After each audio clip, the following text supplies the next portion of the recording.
Browse through our inventory to find exactly what you're looking for. If you really want to find out what you're made of, you can forget the personality tests and social media quizzes.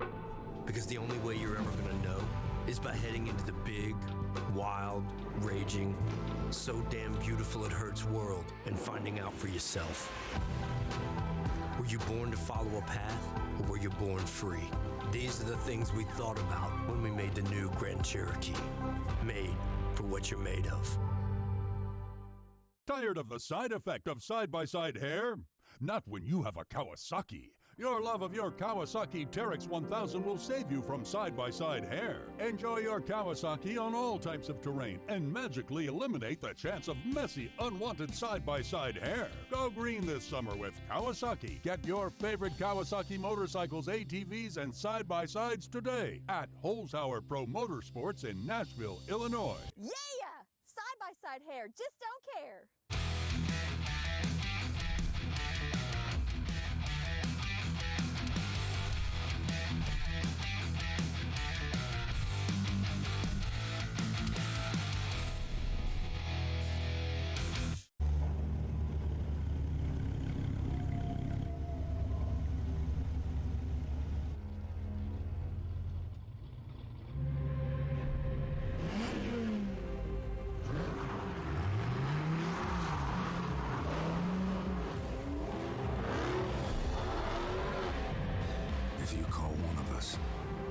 Just remember, you've invited the whole pack.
Harley-Davidson builds bikes that are meant to ride. There are vehicles your parents would recommend you drive. Then there are the motorcycles your crazy uncle who gave you fireworks for your birthday tells you to ride. You wouldn't want to let your uncle down, would you? If your need is speed, chrome, and custom paint, check out all of the new and pre-owned bikes at Greenmount Road Harley-Davidson in O'Fallon, Illinois. Don't let your uncle down. Get to Greenmount.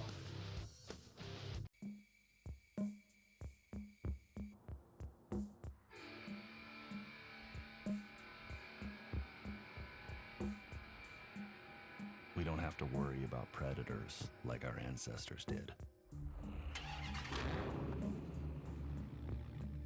No saber-toothed tigers stalking from the brush. No dire wolves circling the camp.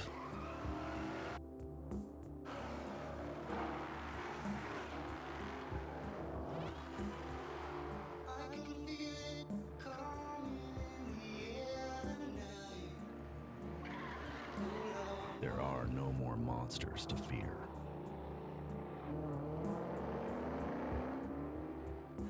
And so, we have to build our own.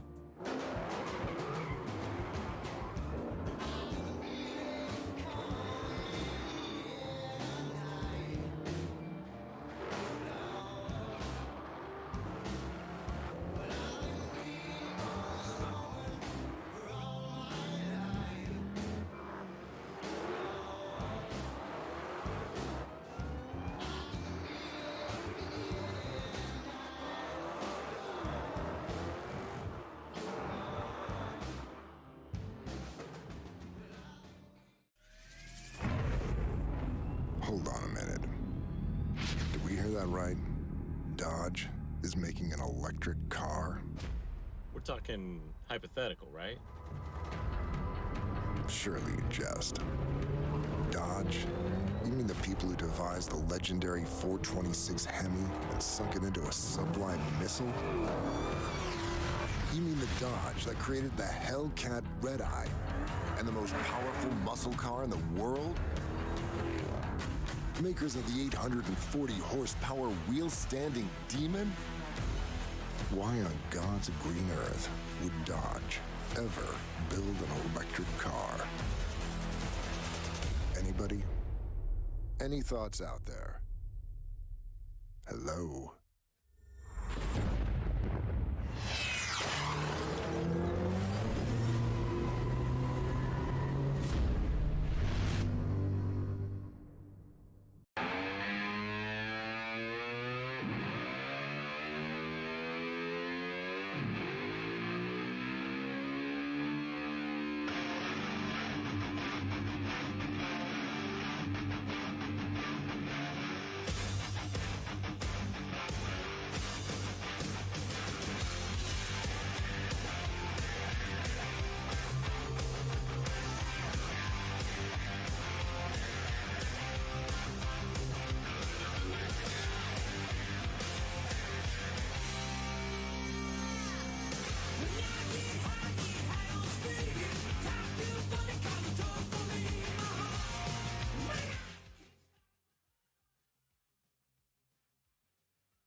One American with a burning desire to save the world from high prices.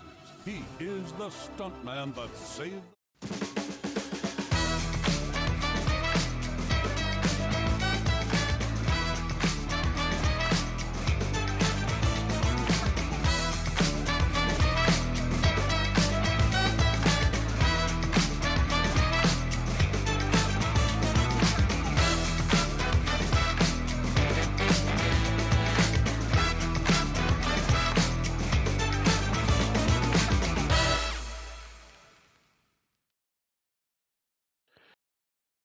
What up, Echo? We are back with some madness this AAA night as we roll into week 3 here of, still week 2. That's my bad. Still week 2 of the AAA. We've got a great lineup for you tonight. We got 2 games for you. We've got the Charlotte Smoke versus Daytona Tide, and then Frisco Dragons versus the New Haven Ninjas. I am Nails, and that's right. We've got the Dream Team is back. I'm here with Brutus. Hi, Brutus. Hello, Nails. Hello, Echo Unit. So excited that you're here, Nails. We've been doing this for, I don't know, way too long, but not long enough. I don't really know how to answer the question, but man, like this is OG at its best as far as NEPA TV is concerned. Super excited to be back in the booth with you and looking forward to some great AAA action tonight. That's right. It's going to be a great time. And as always, we got to focus back there on the cams. As always, tonight's broadcast is brought to you by Big St. Charles Motorsports, iHeartRadio, Asterion, Bullpen Sports Grill, Holzhauer Auto Motorsports, and us here at NEPA TV to bring to you. It's going to be a great lineup for tonight. Before we jump into tonight's teams, we're going to go through, the things we always go through, them rules. What is life without rules? It's total chaos and anarchy. And for tonight's game, the rules to defeat chaos and anarchy are 8-minute quarters, a 5-minute halftime. There'll be 4 players on each team. You guys have noticed that this season there are 6 players on the roster for AAA, but only 4 will be allowed in the arena. There will be 2 2-minute timeouts per team per match. Overtime is still a golden goal, so we got that to look forward to. And as always, no toxic or discriminatory behavior here on this Thirsty Thursday, playing that NEPA. And as we roll into the Echo for tonight, on the lineup, we got over on the Charlotte Smoke. Dude, Brutus, who do we got in the lineup for tonight for Charlotte Smoke, and what do you expect to see? Well, I'm actually anxious to see who's actually going to show up. One and only Voodoo, Ryan, Jack G. Yeah, that's not even the right roster. We're looking at a different roster here. So, yeah, dude, I'm looking. We're going to get that fixed here in just a second. Hang on.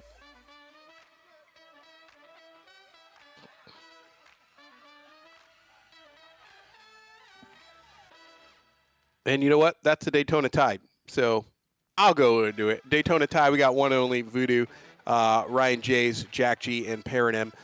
Great lineup tonight. So obviously 5 players there total on the roster. We'll see who actually shows up into the arena as we get loaded in. But I mean, those are some names that everybody should recognize there. One and Only has been a terror there previously. Last season, and obviously during the off season as well. And then Paranim, as always, bringing the heat. We'll see if Paranim's in the arena for tonight, but prior pro player there now, the AAA, and Paranim has always had some very, very aggressive play style. Like I always said, she is a ninja in the arena. You never know when she's going to show up, and just when you aren't thinking about her, she shows up with that characteristic Paranim throw there, which is mind-boggling for any goalie that's out there. Ryan Jays as well, and Voodoo doing some great work, and then Jack G is always moving around the arena. I think there's some good chemistry across this team here tonight. We'll be interested to kind of see where they go with it in tonight's game. But over on the Charlotte Smoke, who do we got for real on the Charlotte Smoke? All right, for real. Thanks. Now I'm caught up. Obviously, Noctum's going to be captaining the Charlotte Smoke, is what I would expect. New roster additions coming in. Epic, Sauce, and NVM are going to be new to the roster this year. You've also got James and Sizzle on the roster. Looks like NVM, James, and Sizzle are going to be playing with our captain Noctum tonight. So interested to see how this plays out. They're bringing in some new players. It's going to change their style of play. And Noctum taking over that captain's role. Let's see how they do coming out here in their first match of AAA Season 2 here. Or, excuse me, Week 2.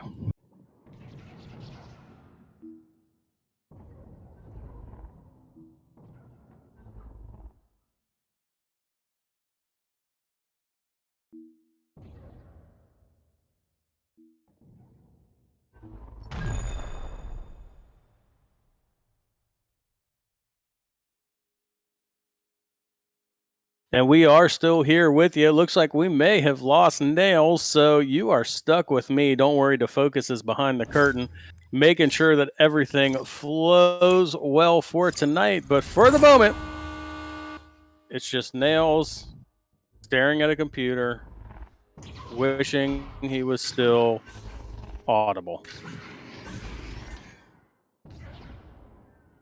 But as it stands, we are ready to get underway. It looks like we actually are underway. The disc is in the arena. We have got 3 points so far for the Daytona Tide, who have the early lead, and they're going to add another 2-pointer there to go up 5-0 here, just over a minute underway into our first match of the night. Hello, what did I miss? Well, you missed 5 points. It's 5 to. In typical Nails fashion, I have decided to ghost my coworkers wherever possible because, why not? It's a good time for them. It's a good time for everyone else. Yeah, absolutely. And so we got a 5-0 match. Daytona Tide are leading the Charlotte Smoke. I am watching on a delayed stream myself, trying to get caught up with the actual action, but it does look like the Charlotte Smoke are going to push the disc into the blue side, try and get some offense going, but there is an interception there, and it is the Daytona Tide who are quickly back on the attack. Charlotte Smoke looking to recover on the defensive end. Yep, and I am still trying to get back into the arena. I got punted. Apparently nobody wanted me in there, but that's cool, whatever. It wasn't that great of a time anyways. No, I'm just kidding. So, so the clear out is going to get through the near side tunnel, and then there's a long shot that is going to connect, get the Charlotte Smoke on the board. Their first points of the night. James with that long shot coming in to get a 3-pointer and make it a 3-5 matchup. Daytona Tide in the lead here early in the first. Sizzle. I just like saying his name.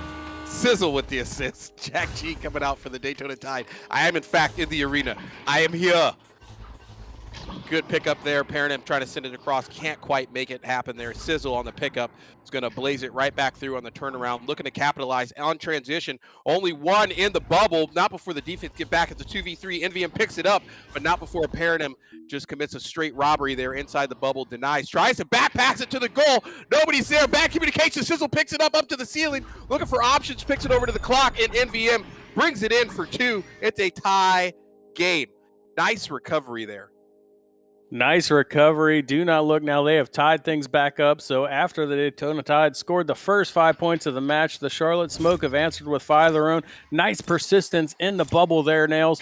It looked like that one might get away from them, but they stuck with it, and ultimately they get the 2 points and get this game tied up. We're now halfway through the first. Mistake there for the Daytona Tide on that drop back.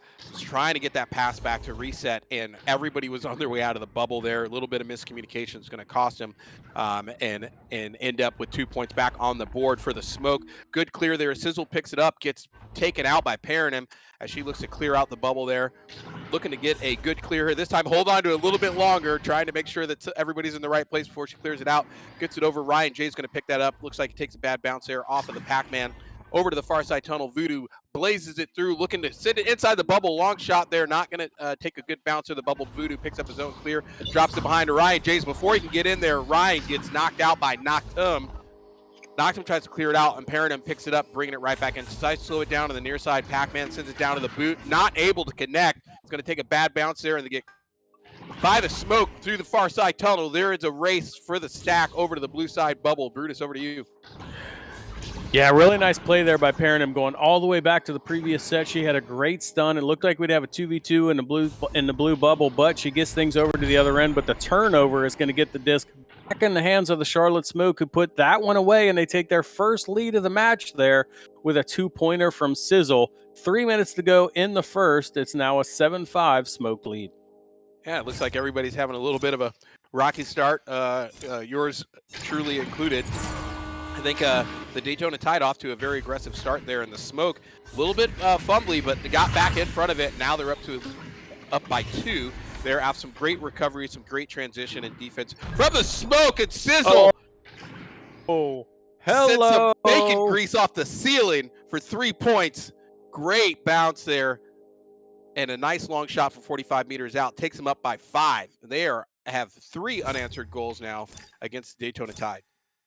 I assume when you said rocky start, you meant like Rocky, like dun-dun-dun, Yep, dun-dun-dun. clearly. Like, yeah, like I'm just dominating. Like, yeah, I totally got that. Sizzle dominating with that one. A really long shot there. Sizzle, Smoke. There's a joke here, Nails. We're going to find it. It's only a matter of time.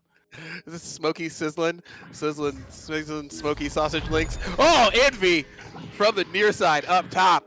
In the corner, sends another one in for 2. Another unanswered goal here from the Charlotte Smoke as they are looking to kind of open up a can here on Daytona Tide. I think Daytona Tide here just not quite getting on all cylinders early in this first quarter. Got 90 seconds left here to try and turn it around and close a little bit of this gap before they go into the second quarter. Yeah, really interesting, right? They came out, they scored the first 5 points of the match. They went up 5-0, and then now it's been a 12-0 run for the Charlotte Smoke. They're starting to break things open, and there's an important answer from the Daytona Tide, getting themselves back in the scoring column, stopping that 12-point lean for the Charlotte Smoke and getting points back on the board. So we're back to a 5-point match here, Nails, with about a minute to go in the round.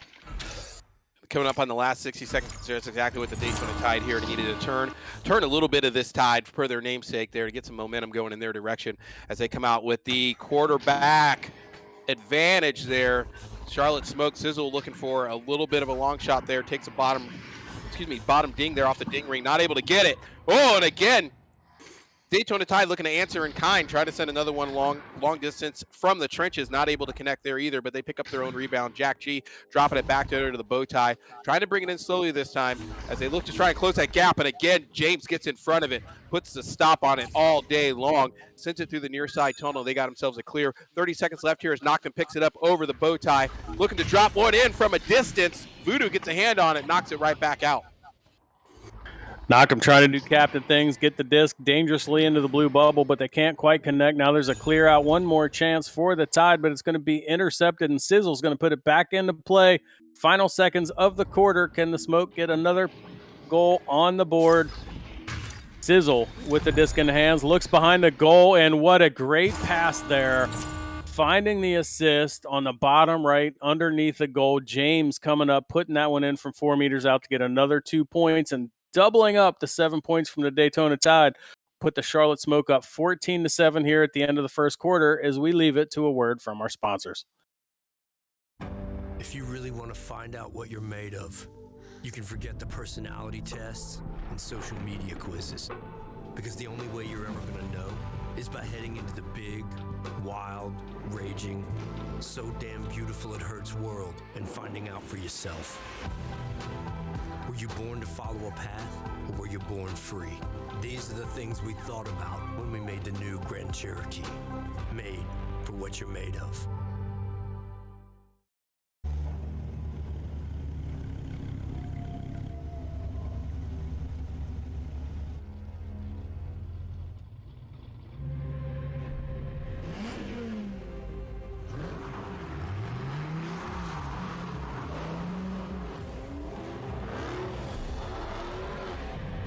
If you call one of us, just remember, you've invited the whole pack.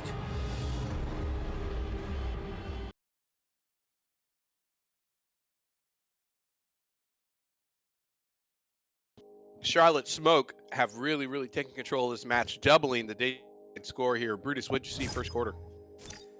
First quarter was really just a quarter of momentum. It started out strong in the Daytona Tide's favor. They went up to that big 5-0 lead, but then the Charlotte Smoke answered in spades, brought it all the way back to 12-5 before the Tide got their next goal on the board. Now it's 14-7.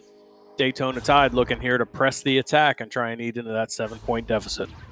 See if they can put something together here, and they do. Ryan Jays from the back. They're off a great send from Perrin. Walks his way in from behind the goal, drops a 2-pointer in there for the first goal of the second quarter, bringing them back within 5. Still looking to clean a little bit of that up there, but trying to turn the momentum in their favor. That is their, let's see. Yeah, there was a goal in between that with the Charlotte Smoke. Did get one right before the half. I was going to say that was unanswered, but that is not the case. It was, in fact, answered. That's right. So it was 12-5, and then we had 12-7, and then 14-7 at the break. So now we're back to 14-9. Interesting that both of these teams coming off of a loss. They've had a lot of roster changes. They're looking to rebuild chemistry coming into the season. Let's see how they react after falling into an early. Charlotte Smoke have responded, but here is Ryan getting another pickup, looking to set up the offense on the orange side, and let's see how these teams deal with new chemistry and potentially a little bit of stress here. In the case of the Daytona Tide, they try and overcome a deficit here. They're down just 5. Look to get a shot in, but there's knocked on playing defense. The captain getting that stop, but it's going to end up back in the hands of Ryan. He looks to reset the offense. And Daytona Tide here bringing a little bit of pressure over the Charlotte Smoke. They've kept it over there on the orange side of the arena now for a good while. They're a good pickup by Ryan Jays on the loose disc. As they look to reset, you see the defense fall back to the bubble there as they look to bring in options over to the bow tie. Voodoo's coming in looking for options, bringing it low, holds up there and gets pummeled right at the far side boot, but not before he gets it back to the back line there. Ryan Jays is going to reset it, and they're bringing it right back in. Looking for options. It is a crowded bubble there. But still, as both players float, he sends it up to Jack G high there above the clock, brings it in. Oh, good pass to Paradigm, who comes floating in from the outside, drops it in for a 2-pointer. That brings him back within 3. Great patience there on the Tide's part. Yeah, really like how they went for the extra pass there. It looked like Jack G might look to take the shot from behind the goal, but instead sees Paranim on the cut and gets the disc into her hands. She puts it in for the 2-pointer, back within 3 points. We still got over 5 minutes to go here in the half, and they have brought it all the way back to within 3. Remember, at the end of the first quarter, they were down 7, so they are clawing their way back, and that big offensive tide that we saw flowing, no pun intended, in the direction of the Charlotte Smoke is now shifted back in the direction of the Tide. Don't lie to yourself. That pun was completely intended. I make up every word as I say it, Nails. It's obvious to you by now, and yeah. Just whatever, just total stream of consciousness. I get it. That's ask Shaw about that. He's a pro at it. And Paradigm, good pickup there. Sends it right back through the near side tunnel, drops it in the orange side bubble. Nobody's home. We got ourselves a stack race. Everybody comes in there, but orange defense there to get it first. Good pickup there by Jack G, but gets jumped by the defense before he can do anything with it. Paradigm coming in off the back line there, ends up picking it up, moving forward, drop over to Ryan Jays. Ryan Jays comes in near side boot before he can do anything with it. We got ourselves a scrum. Sizzle's going to pick that up. It's so hot right now and sends it through the near side tunnel. Oh, I see what you did there, Nails. I like it. Near side tunnel, but it's not going to be a clean clear. It's going to end up back with the Tide. They are setting up the offense. Smoke are trying to recover on defense, but numbers in favor of the Tide will pay off as Paranim sets Jack G up for that 2-pointers. We have got a 1-point match with 4 minutes to go here in the half now. And here we go. I mean, we talk about a momentum swing. You mentioned it already. Is the Daytona Tide have turned the tide in their favor here, bringing it back to a 1-point game after being down a 7-point deficit, rolling into this second quarter. And right now, I mean, the Charlotte Smoke have yet to score a goal here in the second quarter. They've got to come up with something here and start bringing the pressure back over to the blue side of the arena. Jameson's went over to knocked him, sending one up high there to Envy back over to the near side pillar, can't connect. Ryan J is going to pick up that loose disc and start sending it right back out. We are into the races here with a loose disc in the far side tunnel. Sizzle's going to get there first. Sizzle gets put to sleep by Voodoo, and Voodoo sends a long heater, putting the magic on it from 30 meters out. Oh, and that hurts. Nails 0 points for the Charlotte Smoke in this quarter. We're 5 minutes into the quarter. They were up 14-7. You got to wonder if they're thinking about a timeout at this point, something to stop the momentum, because there has been 100% momentum in the direction of the Daytona Tide here in the second quarter. Yes, timeout. There should be a timeout for Charlotte Smokes. They got 2 minutes to kind of figure this out, because right now, everything they've been bringing here for the last 5 minutes, 6.5 minutes there of this quarter, have been unsuccessful. There, another cross there, looking to get a cut there in front of the goal. It is not clean. It's going to take a bad bounce there. Nobody's going to pick it up. Good pickup there, but get back on the defense. Mishandle there, back into the bubble. We got ourselves a back out of loose disc as everybody's in the scramble for it. Sizzle gets his hot hands on it, sends it right back down through the bottom on the trench bounce, coming right back in. It looks like that was Envia maybe coming in to try and pick that up on the long clear, not able to get a hand on it before the blue defense picks it up, and Ryan Jace is turning it right back around, but gets stuffed to the far side by James. James trying to send it forward, but takes a backswing there. I don't know what was going on with that, but is able to pick it up and send it right back forward there. Sizzle, long shot. Ooh, good answer, sir. 24 meters. Sizzle taking them back up by 1. First points of the quarter. This quarter scores out 3 points for the Smoke, 9 points for the Tide. But here we are, Smoke back in the lead off of that clutch 3-pointer. A very, very important goal for the Smoke as we reach the 90 seconds to go in the half mark. 90 seconds left here as they're trying to turn this around, and James does. Sends another one. Takes a bad bounce there off the shield. Doesn't look like Knocked him get his hands on it there. It's going to get turned over. Voodoo's going to send, or excuse me, the Tide are going to send it forward. Voodoo picks it up, makes some good decisions there to send it to Paradigm. Paradigm, quick duck there, ducks the incoming stack on defense, doing some magic from the floor. Great shot, but gets stuck by Knocked him. Not having it. Get out. Not having it. Knocked him. Sticky fingers. That looked like a great shot going top pocket. Knocked him, makes the save. But on the re-attack, Paranim is successful, gets 2 points. Daytona Tide back in the lead. All of a sudden here, Nails, we're back and forth. But still just 1 goal for these Charlotte Smoke. Let's see what they can do with the last 45 seconds of the half. Yeah, they have got to have an answer here. This is not the momentum they want rolling into the halftime here off of how they played first quarter. So coming out at quarter, or in the joust advantage. Oh, it gets robberied by Jack G with the magnet hands. Oh, no. Oh, no. Yeah. How would you expect it? All of a sudden, a 4-point lead. So what was a 7-point lead coming out of the first quarter for the Charlotte Smoke is going to be a 4-point lead here with just 15 seconds to go. Let's see if the Smoke can make anything happen. Otherwise, we're going to have a 4-point advantage for the Tide going into halftime. Did not see that coming at the end of the first. Yeah. Oh, good recovery there. James and Envy. They needed that. Taking it back to a 2-pointer. A small recovery there, and we have got ourselves a neck-and-neck game. We're going to take a quick break here, and then we'll go to extended halftime, talk about some stats. Don't go anywhere. Be right back.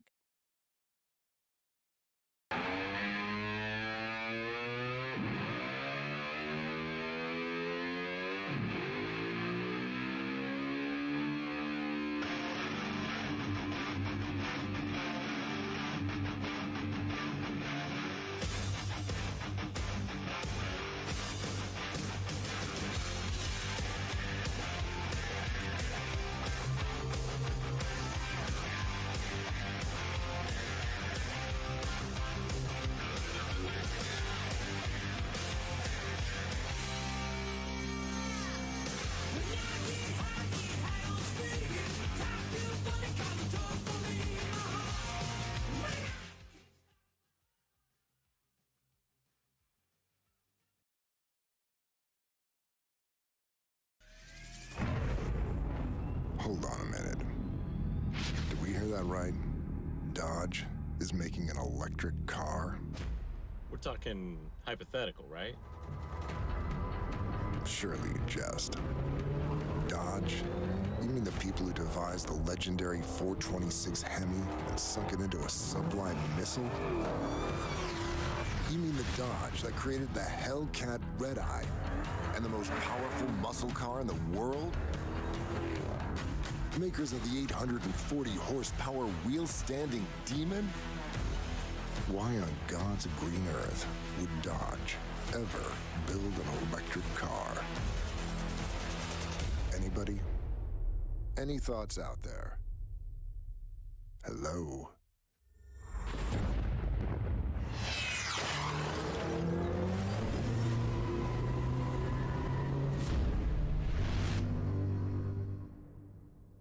Tired of the side effect of side-by-side hair?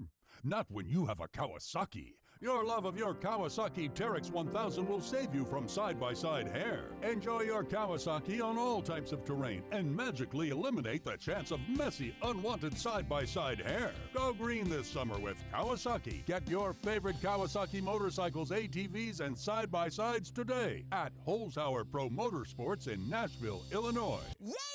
Side-by-side hair, just don't care.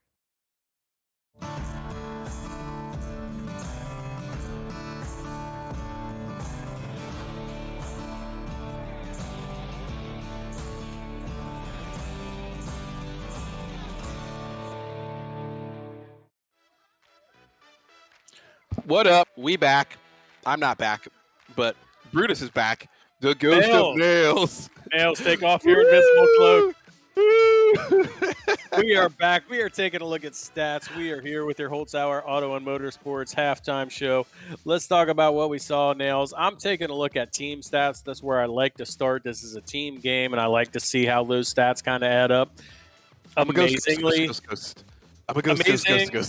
amazing, or maybe not amazing, is that it's almost a 50-50 split for almost everything, right? Like time of possession, shots taken, and that makes sense, right? Because we're sitting here looking at a 2-point game. Really, the only stat that stands out as being, a little bit more one-sided is one stat that doesn't get captured completely cleanly, which is steals. So 3 steals for the Charlotte Smoke versus 0, at least registered, for the Daytona Tide. But everything else is sitting on a 50-50 split. So now, if I look at that from a team perspective, how does that break down to the players?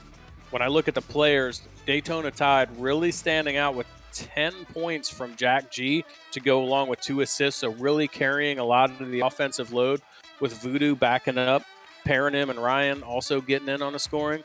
But then if I take a look at the other side over on the Charlotte Smoke, knocked them. 0 points, 0 assists. But look at those 3 saves. That's absolutely huge. He had some clutch saves in that. They were able to get some points off of reattacks from those saves, but he's doing a really good job of holding down the goal there. And that's freeing up the other 3 players on the offensive end, where we see NVM with 6, Sizzle with 8, and James with 5. And a lot of those 3-pointers, Nails, were really long 3-pointers, and those can be a bit of a dagger, right? When we saw the Daytona Tide capturing momentum, it was clutch, long 3-pointers, particularly by James and Sizzle, that kind of ebbed the flow and brought the momentum back on the side of the Charlotte Smoke. That's why they're down only 2 after they led at the end of the first quarter. They went down a bit in the second quarter, but they were able to recover because of those long 3-pointers. Indeed, and we'll see. I mean, James and Sizzle are going to be the 2 players, I think, for the Charlotte Smoke that really bring them back into this game and start to get them dominating again, because that's what was working for them in the very first quarter. I think NVM as well, like really feeding NVM, taking some those long-range shots there and trying to dump some of those threes in to basically turn the tide of this game back in their favor, really start to dominate. But the Daytona Tide have figured out, like you said, what they need to do, and they're continuing to do it. As long as they continue to do that, this sounds like the dumbest analysis ever, but as long as they continue to do that, then they will basically continue to run this game unless something changes with Charlotte Smoke, and they need to change their strategy to get back out in front of this. And picking up the neutral joust right now is the Daytona Tide, and I am out of the game. All you, Brutus. Yeah, so we are back. Jack G handles that disc, feeds it forward to Ryan. who is going to put that in for 2 points. They're going to get the first 2 points of the half, and they're going to stretch the lead back out to 4, getting those first points. It'll be a joust advantage now over to the Charlotte Smoke. Let's see what they can do with it. We know they want to keep it tight. They found themselves digging a bit of a hole in the second quarter. They don't want to allow that to happen here in the second half. It's going to be Noctum working the quarterback, sending it through the near side tunnel. Ends up in the hands of James. They're going to look to get the offense set up.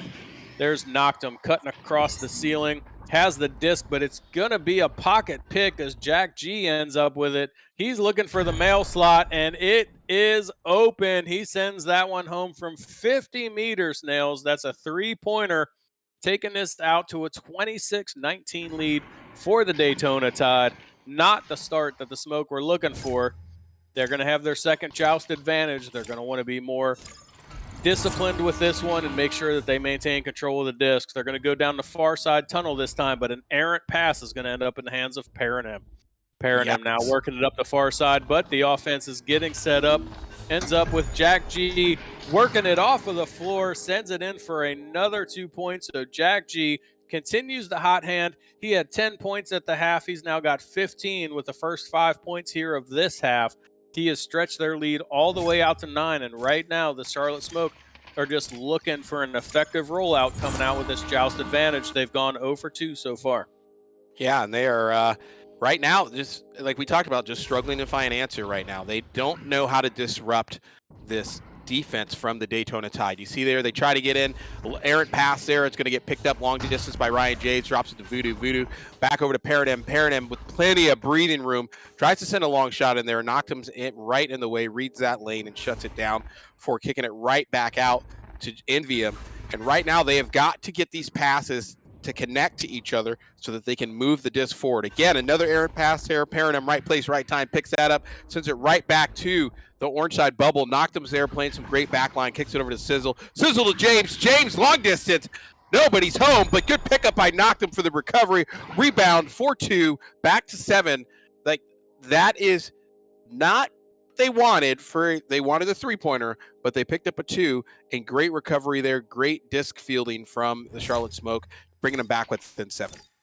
Yeah, and unheralded plays, right? Noctum with a couple of interceptions there. He is reading the defensive side so well right now. He sees what they're bringing. He's in position to intercept the Tide passes as they come forward. He sends that one forward and then gets a boost, gets himself in position to score, puts 2 points on the board. That's a captain doing captain things to keep his team in this match. They're now down just 7 with over 4.5 to play here in the third. Yeah, by no means an unachievable goal there, an unclimbable mountain to come back up by 7. Still plenty of time left in this match here, plenty of time for them to swing the Tide. Jack G there, good pickup, sends it over to Paradigm. Paradigm sends it forward, good pickup, Jack G right back off the bounce with the shield. Takes a quick hurdle there to get past the shield and finds a top pocket for 2 points. Great read there, back up by 9.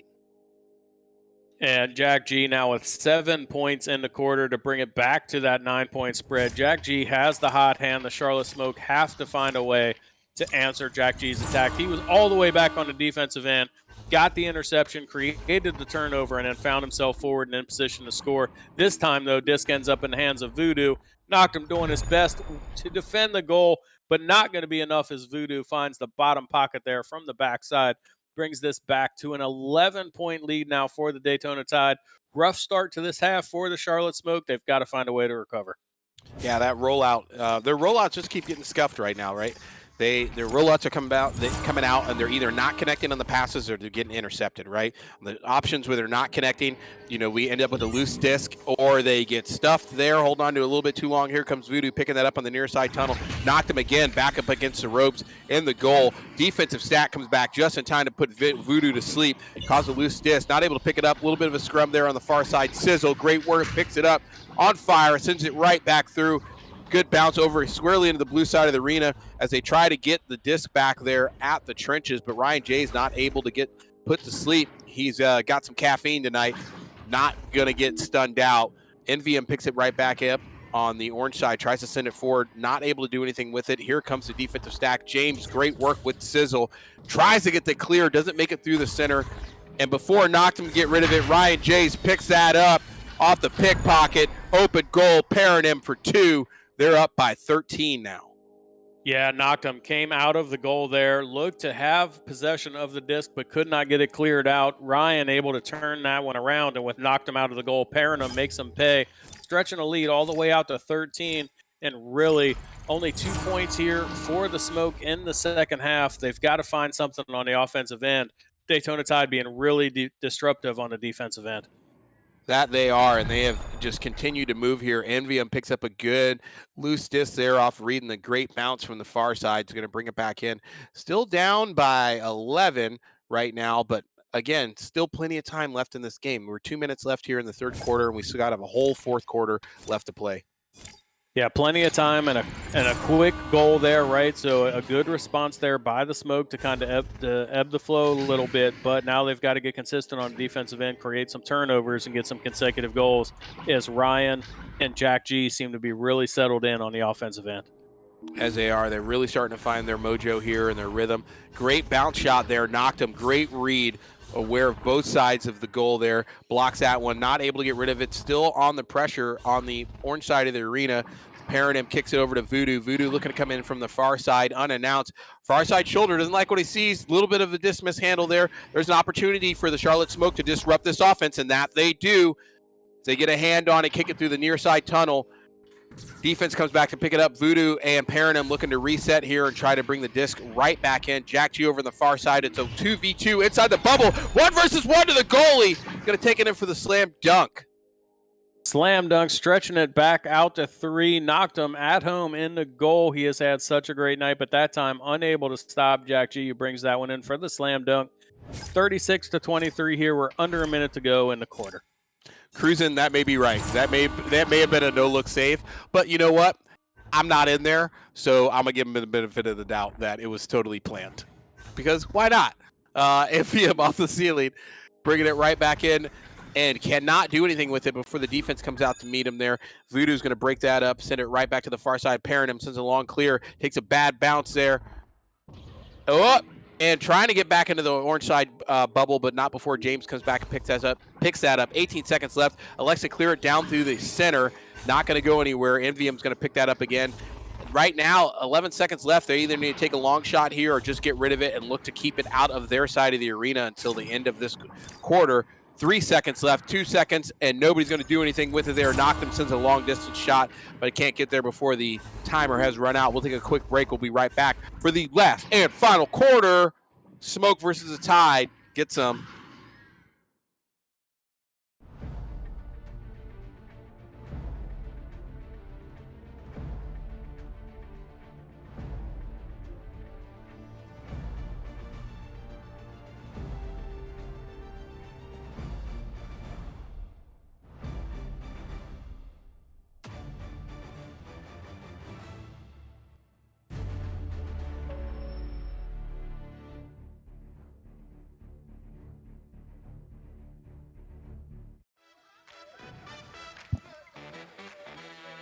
Welcome back to NEPA TV and our coverage of Week 2 here of AAA action. Nails, that third quarter was highlighted by Jack G, who came out firing fast. 9 points in the third quarter there, which stretches this Daytona Tide lead all the way out to 13. NVM doing his best to keep them in this one, had a couple of points, but really just 4 points there for the Charlotte Smoke, and that really pays tribute to the defense we're seeing from the Daytona Tide right now. They've been completely disruptive. The rollouts on the offensive jousts have not been there for the Smoke because of that Tide defense that has been so effective.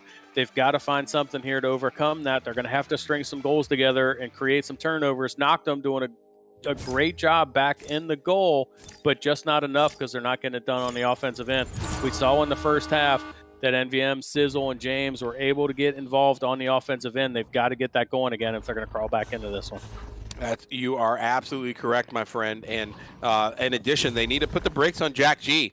Start sending Jack G out, look to slow those stacks down, do anything to kind of disrupt this momentum that the Daytona Tide's got going. See the defensive stack getting back there in time. on that long distance clear that went all the way into the blue side bubble. Voodoo's going to clear that out. Ryan Jace kicks it in the orange side bubble. Voodoo's there to receive. 2v1 behind the goal. Gets stuffed. James tries to clear, but Paranim's there to answer. Shut down the lane. Kicks it right back to Voodoo. Here comes Voodoo from the shoulder. Knocked him. No dice. Puts it Knocked him with another save. He's been so clutch in the goal, but they are just relentless, and Paranim's going to collect this one again and get them right back on the offensive end. Those clears not getting through for the Smoke. They're not able to get the offense going. No, they cannot. And Knocked is doing his best to just stem the tide literally there to try and keep some of these goals from going in. But just like that, I mean, you get enough opportunities and enough chances there to shoot on the goal, you're going to get one. They're crowded bubble. Voodoo's going to take it in off a good send from Jack G for another 2 points, and they are rapidly approaching that 40 mark here. The Charlotte Smoke has got to slow this team down. Connect your passes, slow the Tide down with stunts. Entire first minute of this fourth quarter has been played in the orange side of the arena. They just cannot get it cleared out from the Smoke side. Here we see another offensive possession, another set inside of the goal. Knocked him, going to get credited with a self-goal there, but a nice shot coming in from the Daytona Tide. They've stretched it out to now a 17-point lead. Smoke just cannot get things going. They've got to get over to the blue side, get their offense set up. It was long three-pointers that kept them in the second quarter when they started to fall behind. Let's see if they can get a couple of those here to close this gap. They can, and again, James looking for options there in the center, holds on to it a little bit too long. You got to move that disc forward. Voodoo, a little bit of a mishandle there, tries to kick one across there on a cut, takes a bad bounce off the shield. Knocked him, gets put to sleep, but good pickup there with the defense to recover, but not before the Daytona Tide can make some more magic happen there. Get some passes off. Ryan Jace picks up that loose disc, sends it right back into the bubble. Voodoo drops it in for 2. Drops it in for 2. The lead is almost 20. They are beyond Jucifer's favorite 40-point spread. I know he's gone, but you know that 40-point mark's so difficult to overcome. Now they're going to go with a headbutt, it looks like, off of the quarterback, trying to get things down into the blue bubble. They're going to set up their offense really for the first time this quarter, but an errant pass is going to see the disc find its way towards the near side trap. All night long, that's what's been killing them. Jack G, the all-star right now for the Daytona Tide, pulls away, sends that through the bubble. Ryan Jays, good pickup, tries to send one in, takes a ding ring there. Jack G on the pickup, comes in from the far side pillar, leeching off of everybody in the defensive bubble, rolls in for 2. That's going to give Jack G 21 points on the match. We've only got 23 points total for the Charlotte Smoke. So Jack G having himself a game. Voodoo backing up with 11 points to follow, which is why they enjoy now a 21-point lead here with just over half of the final quarter to play. And you are absolutely right, Banana Man. Jack G is enjoying himself. You can see it in the play there, but knocked him. Night Termite sends 3 points in from 13 meters out. They did find a lane there. That is the Charlotte Smoke we saw in the first quarter. We need to see a lot more of that here in the last 4 minutes. Yeah, that's right. They overcame that 5-point deficit to begin the game. They crawled their way back and had a 7-point lead at the end of the first quarter. They kind of hung around in the second quarter, but that third quarter and the first half of the fourth quarter have really gone the Tide's way and specifically Jack G's way. Now we see another turnover and another quick 2 points from James off of the assist from Sizzle. So still a ways to crawl back, but they've got time, and it's all of a sudden momentum swinging the Smoke's way. Smell a comeback run. I don't know what song that's from, but in my mind, it sounded beautiful in my mind, like Beethoven-esque. I don't think it came out that way. But moving forward, the Daytona Tide here back into the orange side bubble again. A good miss, and then James there picks up, sends it right back in the orange side bubble. Nobody's home. Envium back in for another 2, and they are back within 14. I'm hoping they can pull it off, but this may be a little bit too little too late. We've got 3 unanswered goals coming out of the Charlotte Smoke, and nothing from the Daytona Tide, but it's just a little bit too late on the aggression. We'll see what they come up with. Daytona Tide rolling out with the offensive joust. Yeah, they came after the quarterback there, but they just mishandled it. It's going to be Ryan working it up the near side. And the open goal, because the Charlotte Smoke are taking risk like they should at this point of the matchup, is going to leave an open goal shot for Voodoo to send home a three-pointer, stretching it back to 17. Again, I don't think we're at the statistical point of no return, but the Smoke now taking risk on the offensive end, leaving that open goal is really going to put them even further into the hurt locker here. And as we approach the 2-minute mark, cannot afford to miss a pass, which is exactly what they do coming off the quarterback. Yeah, right now they've got to execute perfectly. Good pickup there by Ryan Jays. Again, another missed pass. And I think a little bit of that pressure is coming on here, and they just are not able to hang with that. Long send there, but nobody's home. Ryan Jays sends it back in. Another opportunity for the Charlotte Smoke here to pick up the loose disc on the recovery, trying to find some options. I don't know what's happening over there, but somebody's getting tangled up with somebody else, and they are back into it in the near side tunnel, able to clear that out. Voodoo comes in, picks it up again. Cha. That is hurtful and unnecessary. Voodoo drops it over to Paranim. Paranim moving in along the floor. Right now, this is going to kill time. 90 seconds left here. Not going to be enough time for them to close this gap. And definitely not now as Ryan Jace catches Voodoo on the cut for a slam dunk to the top pocket. Yeah, getting more points on the board. Stretch it out to 19. We're definitely well past the point of statistical no return now for the Smoke, but they've got a minute left to try and build some momentum. They've had some goals here in the last couple of minutes. Let's see if they can get another one here in the last minute as they're going to come out with an aggressive rollout, push all four players forward. Let's see if they can string something together. Yeah, and right now, Charlotte Smoke got to find some things that work for their next game here. This is where the point where you try different things there, try to see what works, try to see where you can find holes in this defense, and try them out here at the end of this match. But again, broke it up, and another long send. Is that gonna what? Oh my! That would have bounced in for a three, knocked them. For three, actually stole a point there, but not enough to keep it out of the goal. They're going to go up by 21 points here. Probably our final rollout's going to go the way of the Charlotte Smoke. They're coming out of the tunnel. Let's see if they can get a goal on the board here, have a positive bit of momentum here to go into week 3.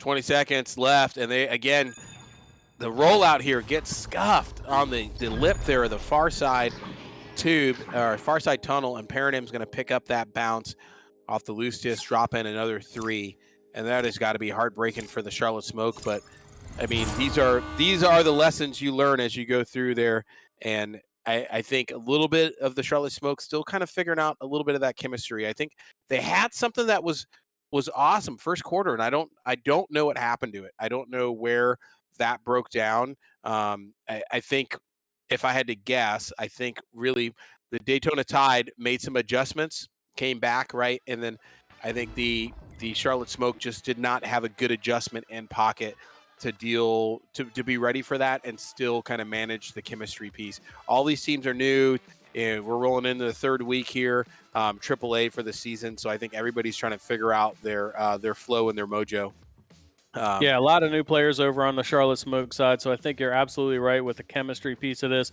When chemistry is new, what do? You rely on individual performances, and Jack G and Voodoo just overwhelming from an offensive standpoint. Knocked them. Had some great goalie play, some great saves here tonight, but just not enough.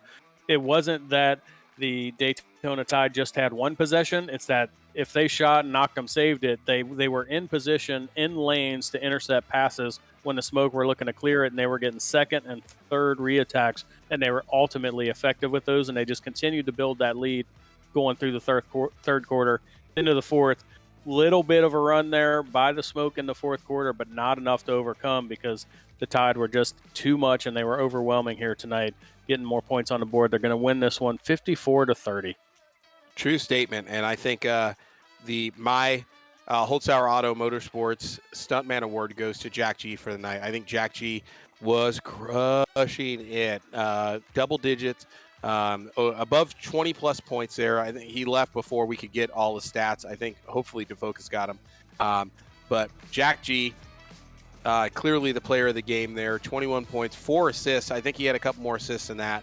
And then 17 shots and 20 stuns. So Jack G was the X factor that the Charlotte Smoke could not figure out tonight. So that's why Jack G is getting my Stuntman Award for just invigorating the Daytona Tide and putting them on a great momentum run for the rest of the game. Yeah, no argument here. Want to point out that it was really just a team effort from the Tide. Parent really being in position, had a lot of those interceptions on smoke clears that we talked about that allowed the second or the third shot to be available for the Daytona Tide. But more often than not, it was Jack G who was either making the assist or making the shot that put the points on the board. 21 points to go along with 4 assists, just a great all-around effort, and ultimately is going to lead to that victory. So no argument here. Congratulations to Jack G on the Stuntman Trophy for tonight. And you're welcome, Chaw. Thank you, my friend, for joining us tonight. DeFocus, do we have the... It sounds like everybody's getting back in. Sounds like we got an interview set up. Oh, we're going for an interview. Don't go anywhere. We'll be right back.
And we are back. We are here with Daytona Tide coming up with the dub for tonight. Congrats, guys, and congrats to you, Jack G, for taking home the Stuntman Award tonight.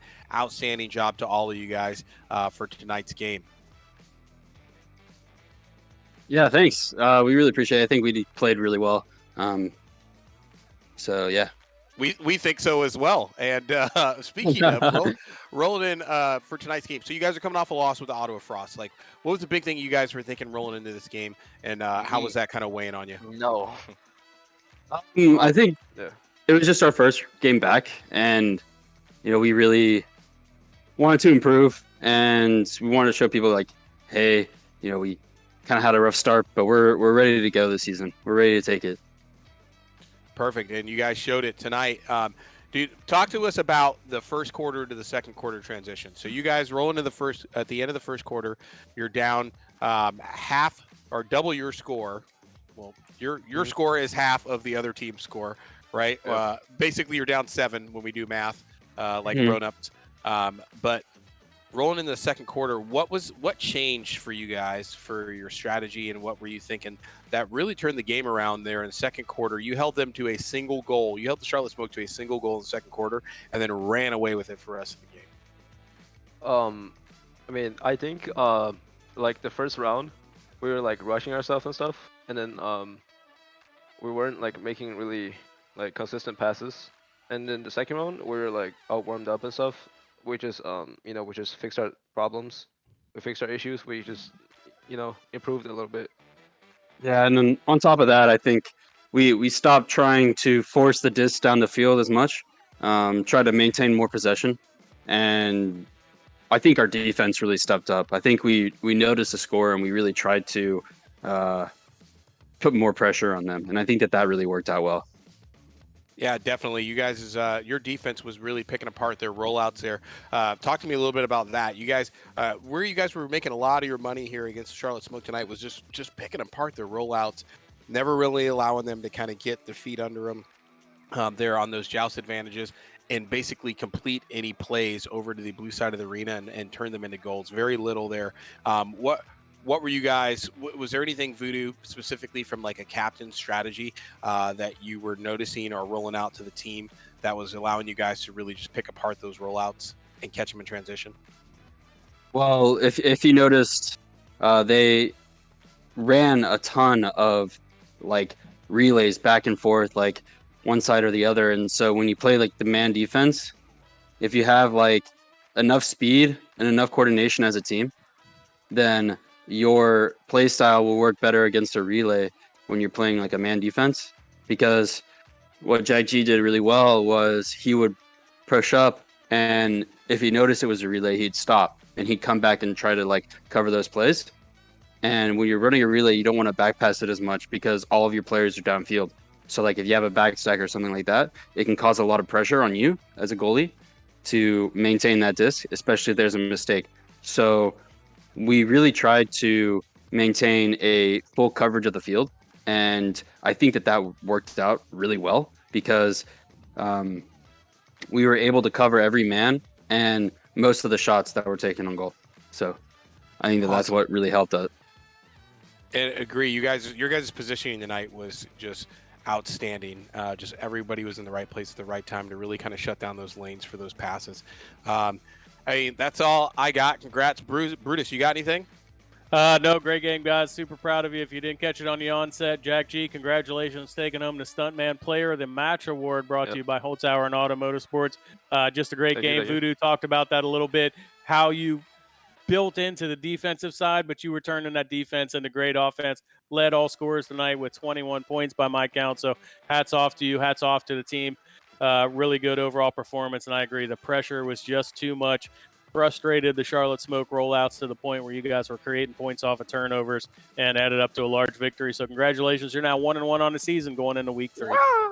Thanks, everyone. Yes, sir. Congrats, guys. Let's go. See you guys later. Everybody, don't go anywhere. We'll be right back with the Frisco Dragons versus New Haven Ninjas here in about 13 minutes as we roll into the next match. Hang in, hang out. We'll be right back for our final match of the night on Thursday. Thanks for joining us for NEPA TV AAA. I'm Nails. He's Brutus. We got to focus on the cams. We'll be right back. Congrats again, guys. Thanks. Yep. Thank you. Yay.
man that brought the world together because of his love for Honda. One man with 4 wheels strapped to a parallel twin engine. The stuntman that saved the world. Get your favorite Honda motorcycles, ATVs, and side-by-sides today at Holzhauer Pro Motorsports in Nashville, Illinois.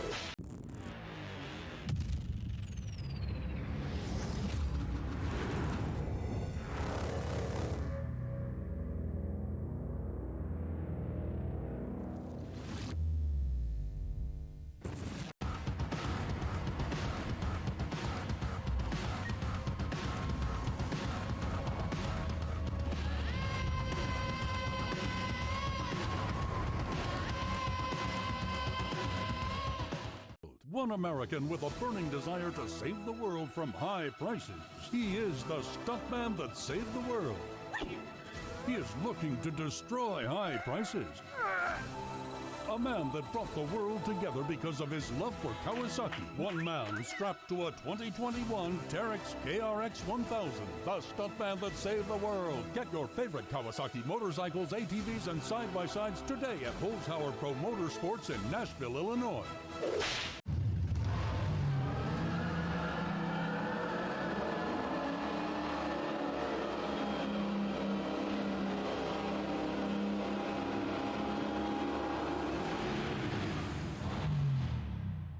Access the largest motorsports inventory in America. We're authorized dealers for Can-Am, Honda, Kawasaki, Yamaha, Sea-Doo, and more. Get the best deals these brands have to offer. Browse through our inventory to find exactly what you're looking for. If you really want to find out what you're made of, you can forget the personality tests and social media quizzes. Because the only way you're ever going to know is by heading into the big, wild, raging, so damn beautiful it hurts world and finding out for yourself. Were you born to follow a path, or were you born free? These are the things we thought about when we made the new Grand Cherokee. Made for what you're made of. Tired of the side effect of side-by-side hair? Not when you have a Kawasaki. Your love of your Kawasaki Terex 1000 will save you from side-by-side hair. Enjoy your Kawasaki on all types of terrain and magically eliminate the chance of messy, unwanted side-by-side hair. Go green this summer with Kawasaki. Get your favorite Kawasaki motorcycles, ATVs, and side-by-sides today at Holzhauer Pro Motorsports in Nashville, Illinois. Yeah! Side-by-side hair, just don't care.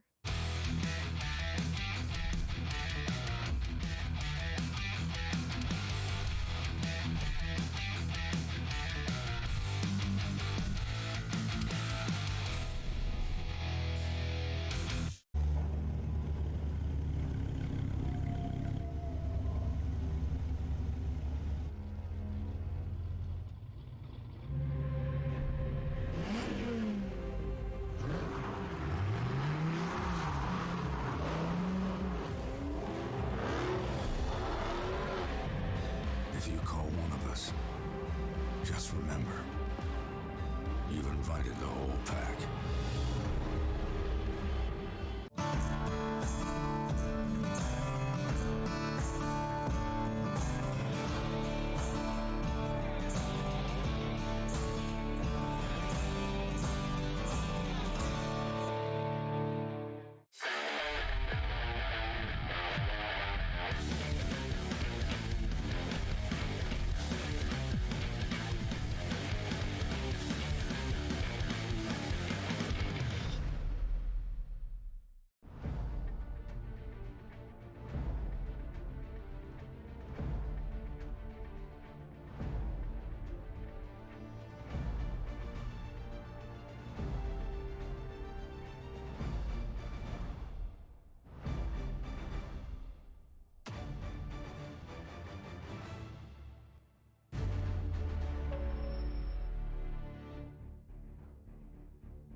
Harley-Davidson builds bikes that are meant to ride.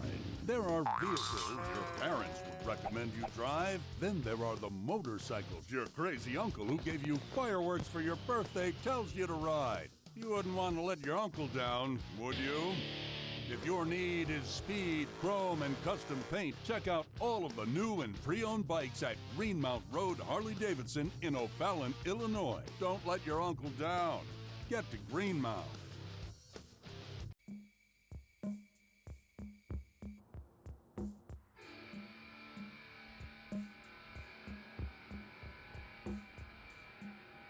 We don't have to worry about predators like our ancestors did.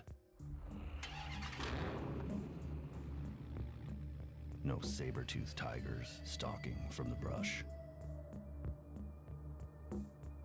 No dire wolves circling the camp.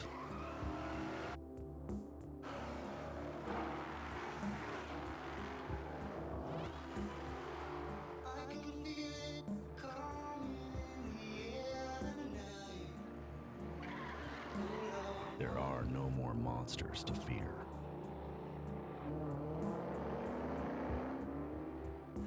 And so, we have to build our own.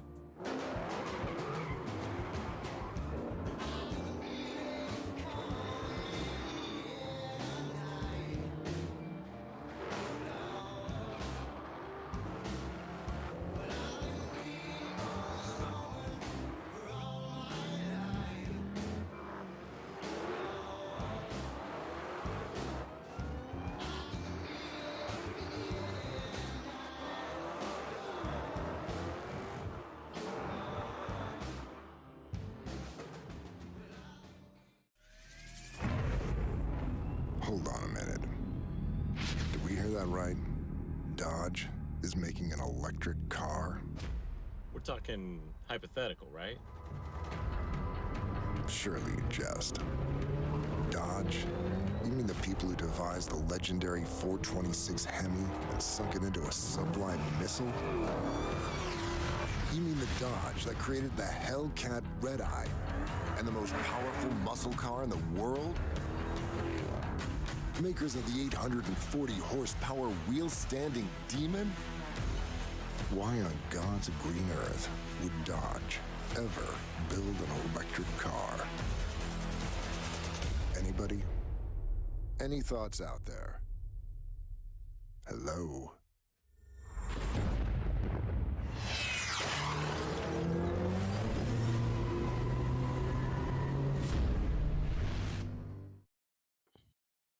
And welcome back for our second matchup of the night and last matchup of the night. We have got the New Haven Ninjas in orange versus the Frisco Dragons in blue. Nothing has changed with the rules. Everything has changed with the excitement. We've got two new teams. Nothing's changed with your announcers. It's Nails. I'm here with Brutus. We got to focus on the cams. It is Thirsty Thursday. Brutus, are you still with me? Sorry, I'm going off on a stream of consciousness tangent. Yeah, no, I'm still here. I just feel like you ruined people's hope when you said there was no change with the casters, that they were like hoping that somebody else was going to show up.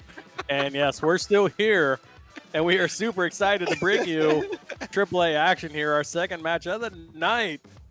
Nails, Ninjas, Dragons. Like, what do you want? Ninjas against Dragons? Come on. Oh, dude, I never even thought about that. You're totally right. This is like the best matchup ever. Ninjas versus Dragons. You've heard of it. You've probably wagered prediction points on it. This is it. Ninjas versus Dragons. Who will win? Over on the Ninjas, we got Brisboe, DeWup, Hunter Walden, Canada, UFC. So we coming in tonight, like, I think DeWup is kind of the name that everybody has been seeing and hearing about off of last season being on the Scranton Royals there. Now moving over to the New Haven Ninjas. DeWup, giant wingspan for a player, but just bringing a whole new meta to the game. And I'm really excited to kind of see what DeWup brings to tonight's game. We got Brisboe there for the New Haven Ninjas. Superfly, who I think is out, was in the captain spot. I think potentially Canada might be taking over for tonight, or Brisboe. So we'll see who takes up the captain mantle for the New Haven Ninjas. But either way, they were, I think, Brutus, you said they were on a bye last week, right? Yeah, so they're undefeated, Nails. Coming in with a perfect record of 0 wins and 0 losses. And New Haven Ninjas, we'll see. They've had an extra week to kind of check all the teams out and see who's bringing what people's play styles are like, how the chemistry's shaking out for Series 3. And I'll be interested to see kind of how quickly they fall into the game for tonight. Depends on how much scrimming they've been doing and how ready they are with their game time strategy. Brutus, over to you for the Frisco Dragons. Yeah, so Frisco Dragons checking in at 1-0. Nails, I just want to hit a little bit, though, on the New Haven Ninjas. Their first match, right? So having done some week 1 matches and seeing how some teams were still building chemistry with new rosters and everything, interested to see, is that an advantage for the Ninjas to be able to watch a week's worth of play and kind of know what to expect out of these Frisco Dragons? Or is it going to be a disadvantage because they don't have actual gameplay in a broadcasted arena to kind of build that chemistry? So really interested to see how that goes. Really interesting to have a team coming off of a week 1 bye here, because they're going to face a Frisco Dragons team that won their first match over Vancouver, albeit a close one. 36-34, the Frisco Dragons walked away with that victory over Vancouver. So a really close match, but you've got to figure that gave them a lot of opportunity to build that chemistry. So how do the Ninjas kind of match that as the Frisco Dragons show up with their roster, which tonight is, help me out here, KJ Temp, K-A-J Temp. Yeah. Somebody help me out. I'm not Thank touching you. that. Thank you for throwing that one on my way there, Nails. Appreciate that. Let's go with the easier ones. Griffin, who we all know and love, Looney, as well as Elevate. So that's the 4 players that I'm seeing on the roster right now for the Frisco Dragons. Again, they walked away with a week 1 victory. It was a close match, but they did enough to walk away with a victory, that 36-34 win over Vancouver to get things started. So they've got a little bit of positive momentum to build off of versus these Ninjas who are showing up undefeated, but at 0-0, not necessarily with the same chemistry, with the same momentum of coming off a previous game played. So very interested to see how this one plays out. True. And for all of you, all my friends there out there in the chat, please, if you know how to say KJ Tempa's name, please drop it into the chat so that we don't butcher it all night. Or don't, and then we'll just butcher it all night, because you know us. Like, we will just make up whatever makes sense to us, and then we'll just roll with it, because that's what we do. And you have to listen to our voices for the entire game, so you're welcome. And while we're waiting for both these teams to get readied up here, don't forget, I'll talk to you guys about it again, but don't forget our 2023 Charity Cup at Union Station for NEPA is coming up fast. It is coming up March 10th to the 12th. It's going to be in St. Louis again. You guys have been there. You know the city. Some of you had some crazy adventures, but we're going back. So NEPA's got a discount for hotel rooms. This year's Charity Cup is benefiting Crush and Heal. Is competing for mental health and recovery and virtual reality and beyond. So you're not going to want to miss it. If you didn't make the last one, you know that you probably have really bad FOMO right now, so you're going to want to be at this one. Big St. Charles Motorsports is sponsoring the Saturday Night LAN after party with a big 80s themed event. And we're going to have a bunch of things, that more to be announced soon. But so far, we got free food, giveaways, prizes, DJ, and more. So you can get there, you can get your shake on, show us what your dance moves look like. I'm sure somebody's got something they want to break out that nobody's ever seen before. And we're going to take it to over at Union Station. It's 350,000, square foot venue. Got plenty of room to play, to warm up. For those of you guys who went last year, know it was a little bit cramped with us trying to warm up for games and play as well. But this year we got plenty of space. There's 6 restaurants, a Ferris wheel, an aquarium, a ropes course, which Dimwee is going to get on, a Ferris wheel, mirror maze, a fire and a light show, and mini golf. And Brutus is going to crush you in mini golf. So I will potentially get on the Ferris wheel if Dimwee gets on the ropes course, and then Brutus, free of charge, is going to go to the mini golf course and just run shop. So not something you guys are going to want to miss. I heard DeFocus is also going to be in the mirror maze doing mirror maze things. I don't know what that means, but DeFocus, come up with something for the mirror maze. You guys aren't going to want to miss it. Don't forget, March 10th to the 12th, buy your tickets, get your flight and your hotel squared away. We will see you there. It's going to be fantastic. And to do just that, get over to nepavrpro.com. That's where you can sign up for the LAN. You don't want to miss it. The first one was a huge success. This one's going to be even bigger and better, if that is even believable. That's also where you're going to find the custom T-shirts and everything for LAN. All that merch is going to be popping up this week. So get over there, get your jersey, get your gear, get ready, show up in St. Louis, and Yeah, I don't know. There's always shenanigans to be had. You do not want to miss out on the good times that are going to happen. Sign up to play, sign up to watch. It's going to be amazing. It's going to be fantastic, and it was such a good time last year. I mean, mortal enemies became best friends. Can you believe it? It was crazy. And, you know, a lot of you guys, like, you were telling us, you're like, hey, man, I've been playing Echo with, you know, such and such for so many years, and I've never seen this person's face. First time I ever met him in person, and it's just a really cool experience. So you guys aren't going to want to miss this as both teams ready up here, and we get ready to kick off the ultimate grudge match, Ninjas versus Dragons. Here we go, going into the first quarter. 8-minute clock is ticking, and nobody wants the disc. Nobody wants to touch the neutral joust. Stuck it. Great grab by DeWup there to turn it right back around as we roll into the New Haven Ninjas picking that up, trying to send a long sailor there into the blue side bubble, but Griffin's going to get back and grab that on the defensive stack. Great work there. Rolling right back to the inner side tunnel. Elevate's going to take it and try to kick it through. Holding on, no pressure coming through. Here comes Breezebo trying to force a play. He's going to get rid of it. Griffin's going to pick it up. Kicks it over. Nice cut pass to KJ Temp, but can't get there. Griffin picks it up off the clock and dumps it in for 2. Somebody tell us how to say KJ Temp's name, please. We've been asking. I'm close to begging right now. K.A. Jatemp gets the assist there. Griffin gets the goal. It's a 2-0 lead here. 1 minute underway. Nails, bit of a rough start. Let's be honest. Both the teams had a little trouble with the joust, but it was the numbers in the bubble advantage that went the way of the Frisco Dragons. They get the first 2 points on the board there. But Yeah. seriously, chat, help the brother out. Because KJ Temp is back, and I don't know how to say it, and I hate that. Queen, Typa. Cool Coach Whip. Typa. Somebody save me. Anyone. Coach Typa over there with the 2-pointer there. KJ now with 1 assist and 1 goal. Is that like Tiny Tempa, the rapper? I don't know. Griffin, good pickup there. Great steal. Bounces it right back through.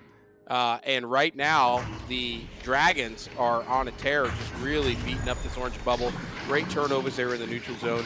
Canada's going to pick up that send from Griffin, Elevate's going to pick up that send from Griffin. It's going to give it to Canada. Canada's going to dump it in for a new 2 points. We've got 3 unanswered goals coming out right now from the Dragons.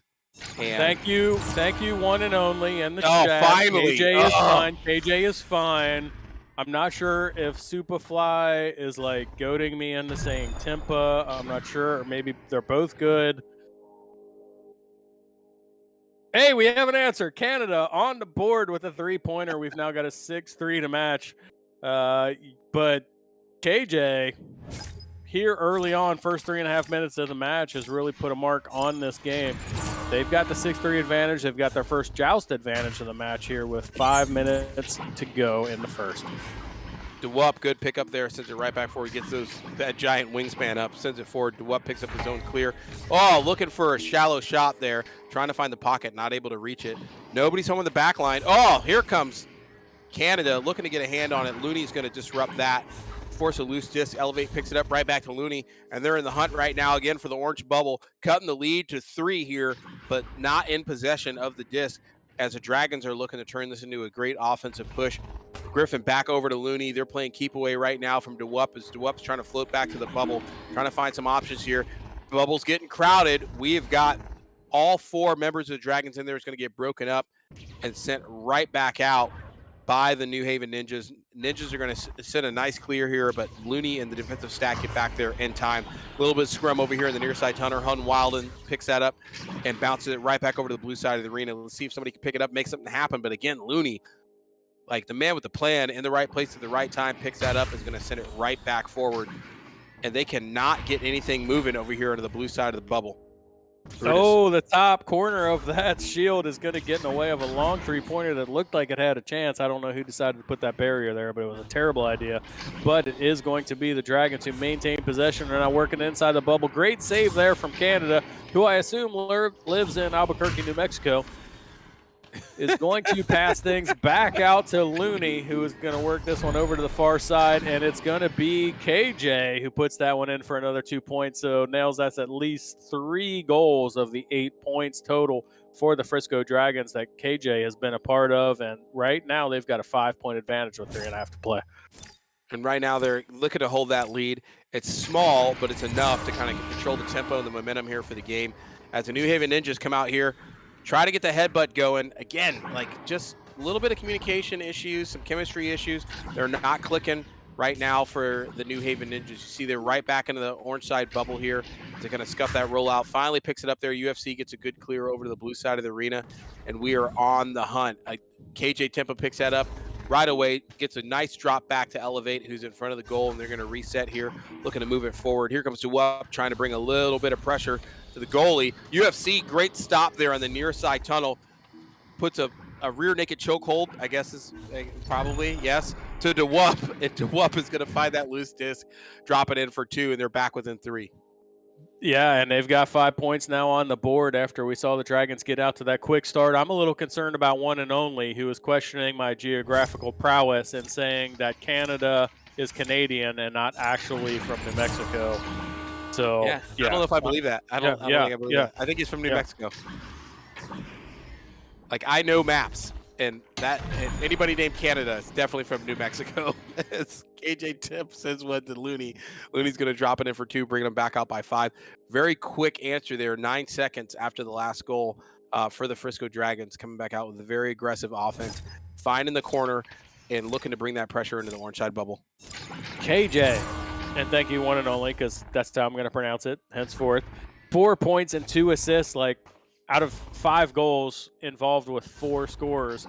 That's absolutely huge. So KJ getting off to a quick start here. They've got a 10-5 advantage here. Still 2 minutes to play as we see the Ninjas try and get this offense set up and try and get something established around the blue bubble. As they can, and they're trying to send one back to the clock when nobody's there to answer. Great pickup by UFC on the near side. Drops it back to the bow tie to Hunter Wildland. And UFC coming in, drops it for the one last pass to Duwup, and Duwup sends it in from the floor for 2 points.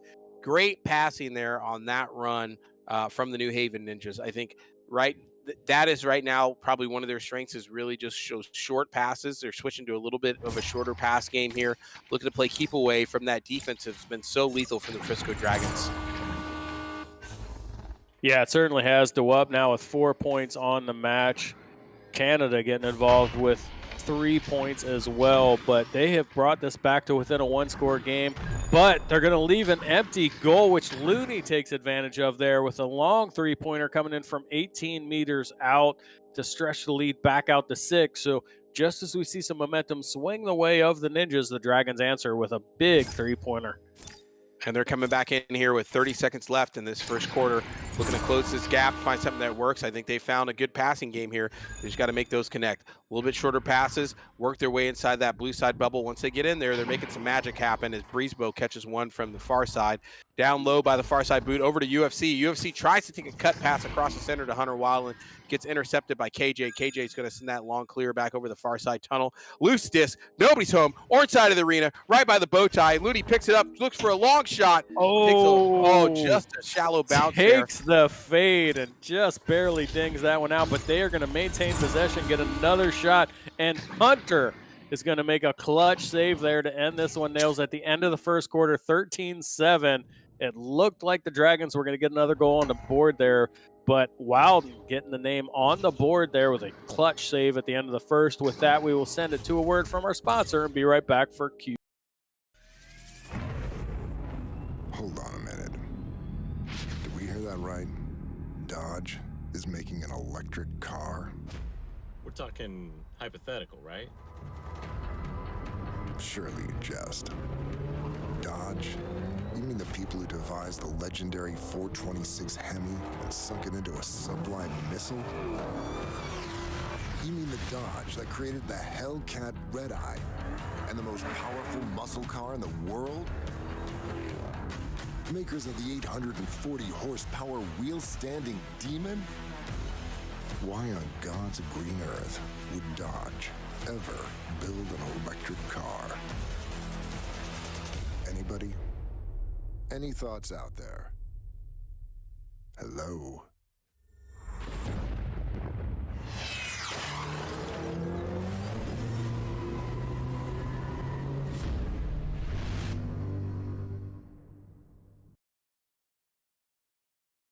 For the second quarter, we're here for Q2. We've got the Ninjas versus Dragons throwdown. The Ninjas down by 6 right now. The Dragons bringing a fairly aggressive offense. Ninjas looking like they found a little bit of an answer there as they pick up the neutral joust, coming right back out, trying to make that happen. Elevate's going to get his hands on the disc there with the loose disc. Griffin's going to pick that up, send it right back in the blue side bubble. Hunter Weiland in the right place, right time. Says no dice. Him and DeWup playing a little bit of keep away there. DeWup, or it's Hunter Weiland kicks it to UFC. UFC sending it forward. Drops it to Breezebo. Breezebo's coming out of the trench, looking for options. The defense is out and about right now, trying to break up this play, and there is forcing the Ninjas really to keep this disc moving. Hunter Weiland can't get a handle on it. Elevate's going to pick it up. Look for a clear here through the center.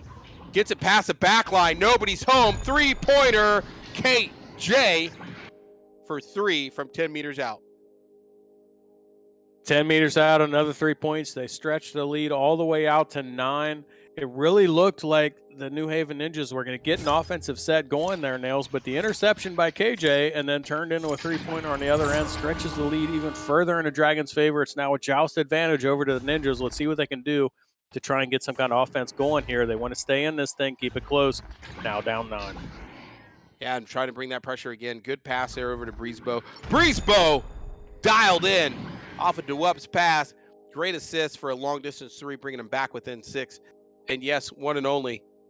I think New Mexico is the always heard of, never actually seen province in Canada. You should check it out. I'm sure it's on some maps out there. Yeah, there were too many aliens in New Mexico, so we had to send it to Canada.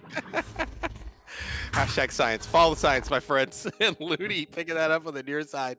Looking to try and bring it in. No pressure coming from the defense. Able to work all the way inside the bubble. Just unbothered. Comes in, keeps it himself, and drops it in for a 2-pointer from behind the goal there. I don't know where the defense was on that one, but they're back down by 8.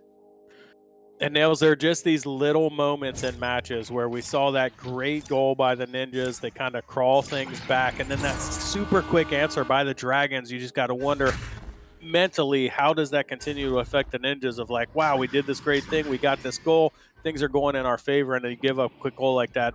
Those can be so crucial. It'll be interesting to see how that plays out. But so far, the Dragons have had all the answers. They have, and there's some good passes again coming from the Ninjas. And Hunter Weiland off a great series of passes coming out of the Ninjas there. He's going to kick that bank shot for 2 points, putting them back within 6. They've got to keep that going. You can see how fast the Frisco Dragons defense is moving. They are really putting the pressure on the offense, forcing them to get those passes off. Good thing for the Ninjas, the passes are on target. See if they can keep that up. Brutus? Yeah, you know what, Nails, we did not hear Hunter's name for probably the first 6 minutes of this match, but there at the very end of the first quarter had a clutch save to keep points off the board from the Dragons, and now getting involved on the offensive end as well. So interested to see here. We talked about the Ninjas coming in 0-0, right? Undefeated, but they haven't played together, building that chemistry. Maybe Hunter's starting to find the way into the chemistry of this team. He's certainly gotten involved in the last 5-6 minutes of play. Definitely. You see him there playing the back line there, moving forward. Great disc control, great patience, trying to bait the defense out, bring him forward. Hunter Weiland again moving forward. Hunter over to DeWup, and DeWup looking for options inside the bubble. Nobody's home. Can't quite make that happen. Looney's going to pick up that loose disc as they break up the offensive goal there, send it through the, offensive push, send it through the near side tunnel. It comes right back in for another slap all the way down to the orange side bubble. Defense can't get a handle on it before KJ gets to it. He's going to kick it back to Griffin.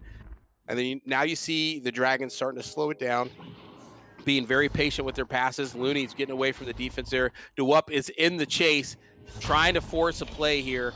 Kicks it over to Griffin. Griffin from the barrier, sees the open goal, not able to connect to that corner. Slightly off. DeWup is in the hunt there. Again, nobody can get to the disc fast enough.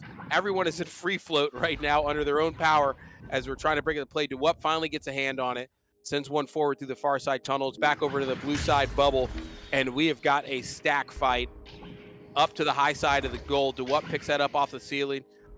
trying to move it into the bubble. Here comes the defense. Elevate, looking to put the pressure on. What keeps it? Oh, no. Off a perturbed goalie.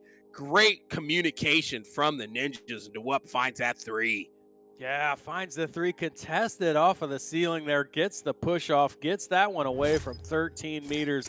Really nice shot there. Contested goalie helped, but again, the pressure was there on the ceiling, but DeWup finds a way to get the shot off, brings it back to a 1-score game here with 3 minutes to go in half. Great break up there by Brisebois. Comes in, puts the brakes on that play. Sends it to DeWup again. DeWup! This is the DeWup we saw last season.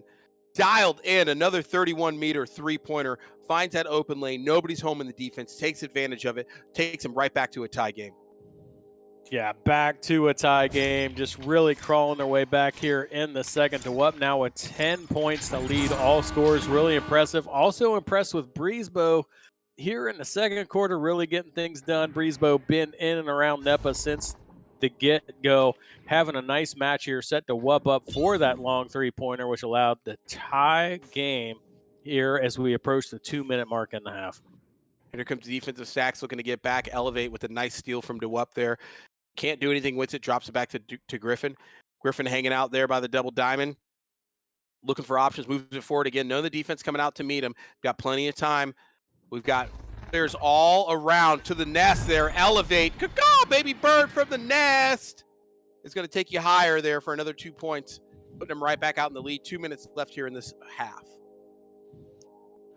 I just need a minute. I just had like a 2-year-old flashback of Caw off the nest. Like I truly now feel like Nails and I are back at the origins of NEPA TV. Here we are. We've got bird sounds coming off of the nest. We're bringing it back. We're bringing it back. Good pickup there as they try to move forward. That offensive push is going to get broken up here by the Dragons. Dragons come in, find that loose disc. Griffin sends it up to the top. Looney's coming in off the far side, near side shoulder, kicks it over to Elevate in the far side, and Elevate's going to find a nice cut there to the bottom corner of the goal, putting them back up by 4. And yes, one and only. Everything that you said in that statement is true, except for the spelling. No. Nailed the spelling. I know. Yeah. Nailed it. We'll let it live. That's how you spell Albuquerque in Canada, is the way you spelled it. So I like it. The New Mexico province is in the hunt right now. I like the guy who spells nails with a Z, correcting people on spelling. That's fair. I can't. You know what? I'm just gonna stop judging spelling. Hey, how about Elevate? Speaking of Elevate, 2 goals in the match, 2 goals like in the last minute. All of a sudden, Elevate getting involved, stretching this lead out to 4. Both of these teams, I mean, it's only week 2, Nails, right? Whole new rosters for a lot of these teams, so they're figuring that chemistry out. We talked about Hunter getting involved earlier in the second quarter. Now it's been Elevate late in the second quarter, who's got 2 goals, stretching this lead out to 4 after we saw a tied match at 18. As we see the Dragons get back on the offensive end with an uncontested goal here at the end. And KJ, who else? KJ, which is New Mexican for Canadian. KJ gets another 2 points. KJ now leading the Frisco Dragons with 9 points as they stretch their lead out to 6 as we roll into halftime. Let's sanity back into this. To focus, can we please roll somebody sane like Stuntman to get the world back in order? One American with a burning desire to save the world from high prices. He is the stuntman that saved the world. A man that brought the world together because of his love for Honda. One man with 4 wheels strapped to a parallel twin engine. The stuntman that saved the world. Get your favorite Honda motorcycles, ATVs, and side-by-sides today at Holzhauer Pro Motorsports in Nashville, Illinois.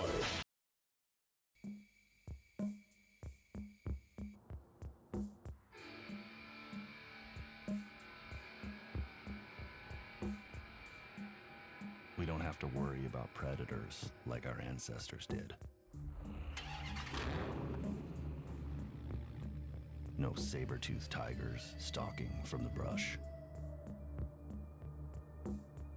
No dire wolves circling the camp.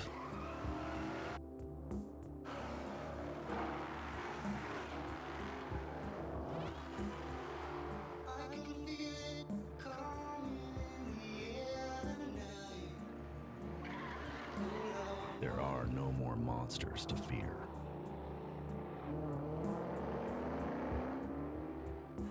And so we have to build our own.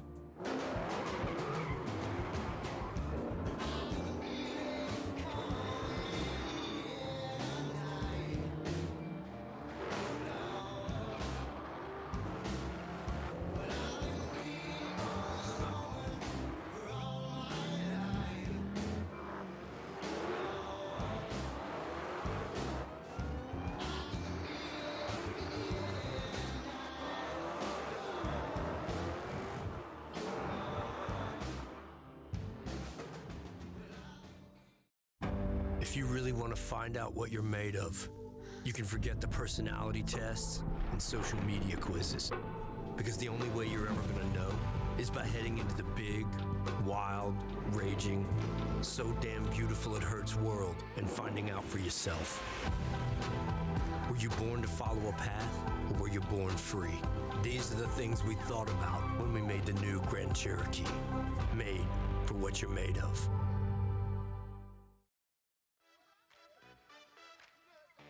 And we are back with the halftime report brought to you by Big St. Charles Motorsports.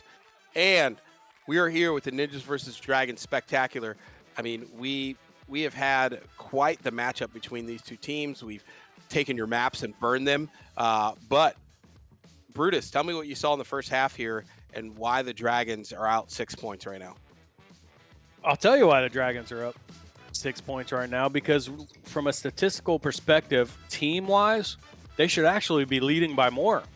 It's not a surprise that they're leading by 6. It's actually a surprise to me that they're not leading by more than 6, because I see time of possession 60-40. I see shots taken 60-40, assists 60-40. They are actually kind of dominating this game from the team stat perspective in a way that I would expect their score domination to be even greater. So getting into the individual stats, why is that? Well, it's because DeWupp over on the Ninja side is leading all scorers with 10. DeWupp is having a game, made some really long three-pointers to keep them in this match. They are crawling their way. They're only down by 2 scores here, Nails. That's not to take anything away. The Frisco Dragons do enjoy that 6-point lead. They've got some nice scoring. KJ had a great first half, 9 points to go along with 2 assists. Looney getting in on the scoring, but all players have scored from the Dragons, so they're doing kind of an overall great team effort. That's why they've got all of those team stat advantages that I talked about. But DeWupp just keeping the Ninjas in this match with those long three-pointers has been absolutely clutch. They're within striking distance as we come out of the half. True statement, and great work by Breezebo setting up DeWupp there for some of those long-distance threes. I mean, the Dragons, for the Dragons' part, they are, playing really much, like you said, very so much as a team. Everybody's got points on the board, everybody's got assists, and they're feeding each other. So it's not who do I have to get the disc to as so much as who is open right now, because I know anybody in my team can make a play happen. And making those passes happen, breaking up those offensive pushes coming out of the New Haven Ninjas. And I think the Ninjas found a little bit of goodness there at the end of the first half, being able to find those open lanes and letting DeWupp send those long-distance threes in. So if they can do that, find a couple of those transitions where they're breaking up the Dragons' play and catching them in transition where the goal is empty, they've got shooters who can put it in there for the 3. And rolling in the second half, we'll see what they come up with as everybody rolls out here for the neutral joust. And first ones there are going to be the Ninjas. They're going to get it moving. DeWupp's going to be in the hunt for it, but not before Elevate can pick it up. Breezebo finds and breaks up the clear from Elevate.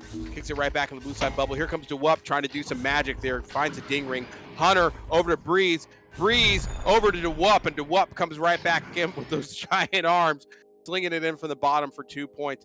And great work by the New Haven Ninjas there to keep the pressure on the blue side bubble. Rebound after rebound to put 2 on the board.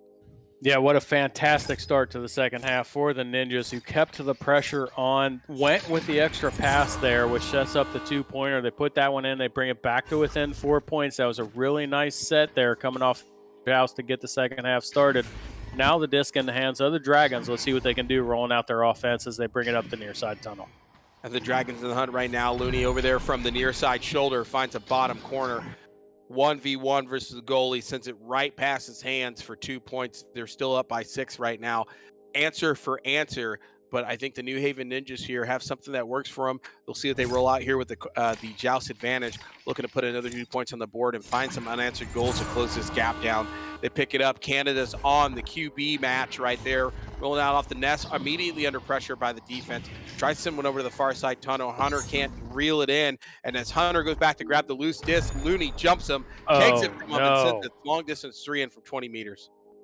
Ninjas get off to the great start. They have the but that midfield stack from the Dragons there capitalizes on a turnover and puts in a 3-pointer after the 2. Take advantage of the Ninjas joust, what should have been an advantage, but that midfield stack was on point. They get the turnover and stretch the lead back to 9. Dragons responding very well to that early goal from the Ninjas.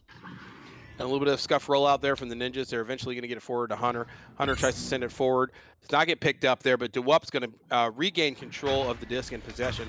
Doing some of that DeWup magic there. It's a ballet. Tries to send one in their bottom pocket. Not going to find it on the goal. A little bit wide. KJ grabs that before it gets out of hand and tries to send the clear through, but Canada's going to grab that loose disc, move it right back forward. From Albuquerque, sends it down through the center. Looney's going to intercept that. Send it right back to Santa Fe, also a place in New Mexico. Look it up. It's on a map. Griffin picks that up, moving it forward. They are right back on the offense again as the Frisco Dragons are moving forward. Griffin tried to send a back pass there. Not going to connect. Recovers the loose disc, sends it back to Elevate down to Looney.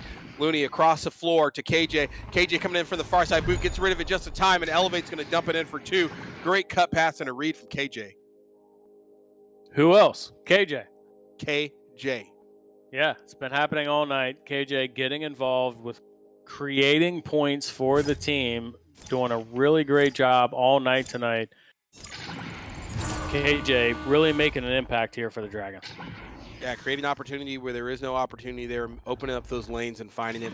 Here comes Canada again, gets jumped by the 2-man stack there in the defense. KJ is going to pick up the loose disc, send it right back through the near side tunnel again for another nice bounce clear. Elevate picks that up, right place, right time. Sends it, tries to send it down to the far side boot to Looney. Looney's not going to be able to get a hand on it, but KJ picks that up right back at the ceiling, drops it to Griffin. They're trying on the reset here. Griffin from the near side Pac-Man tries to send it across court.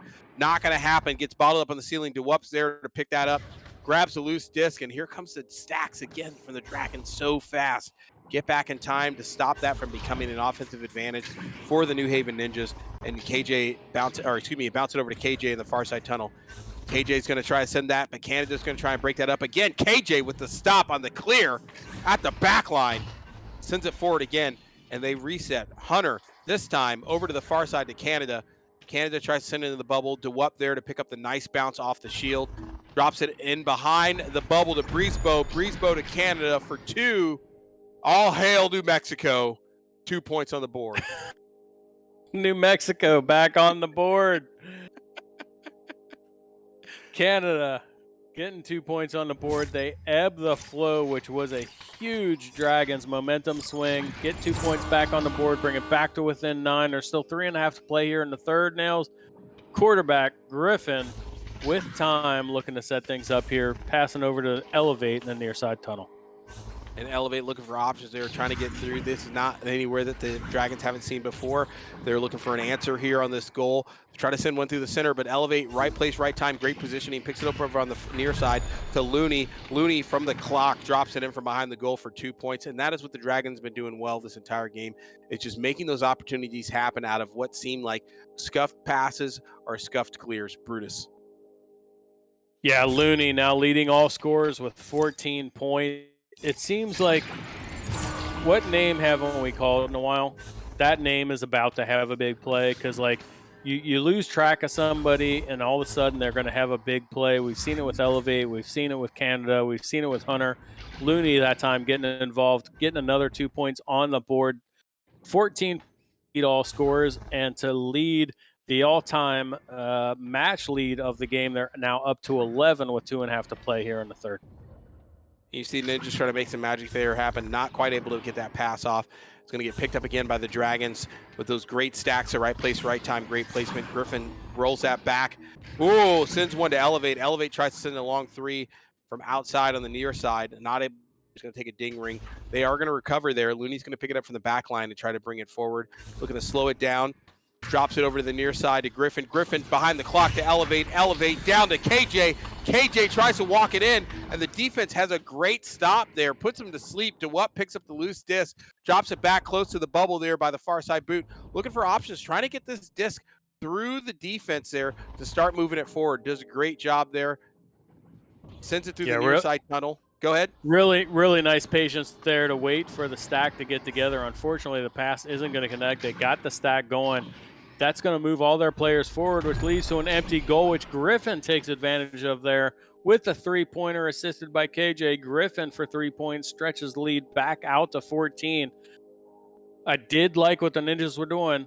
They held the disc. They allowed the stacks to get together. They looked to clear it forward, but it was the Dragons' defense that made the interception and put themselves back into position to get another 3 points on the board, which 14 points, a minute left to go in the third. You've got to feel like the Ninjas are feeling the pressure now. We haven't seen a lot of timeouts tonight, Nails. I know it's under a minute to play, but maybe it's just time to regroup and reset the offense. Yeah, and I mean, if that's any indication right there, that pass from DeWup to Hunter that doesn't connect. DeWup, great leech there to get to the disc first. But right now, they're just the communication's not there, and the chemistry is not there right now for the New Haven Ninjas. They need to grab a timeout here and kind of reset themselves as they roll into the end of this third quarter. They're going to have a little bit of time to talk about it here between third and the fourth quarter. But as they send a long sail clear into the blue side bubble, KJ's there off a great stack, picks it up off the clock. Just going to hold on to it. 16 seconds left here. They're trying to hold on this lead they have. Oh, great grab by DeWup. Stymies the defense there, but not able to do anything with it. And that right there is, it's unfortunate. You have a great turnover right there inside the bubble, 1v1 play, not able to put any points on the board there. They're just not able to make those pieces connect and convert those turnovers and those lucky plays there and excellent skill to points. We're going to take a quick break. We'll see what the New Haven Ninjas talk about between the third and fourth quarter. We'll be right back for the last quarter of this game. If you really want to find out what you're made of, you can forget the personality tests and social media quizzes. Because the only way you're ever going to know is by heading into the big, wild, raging, so damn beautiful it hurts world and finding out for yourself. Were you born to follow a path, or were you born free? These are the things we thought about when we made the new Grand Cherokee. Made for what you're made of.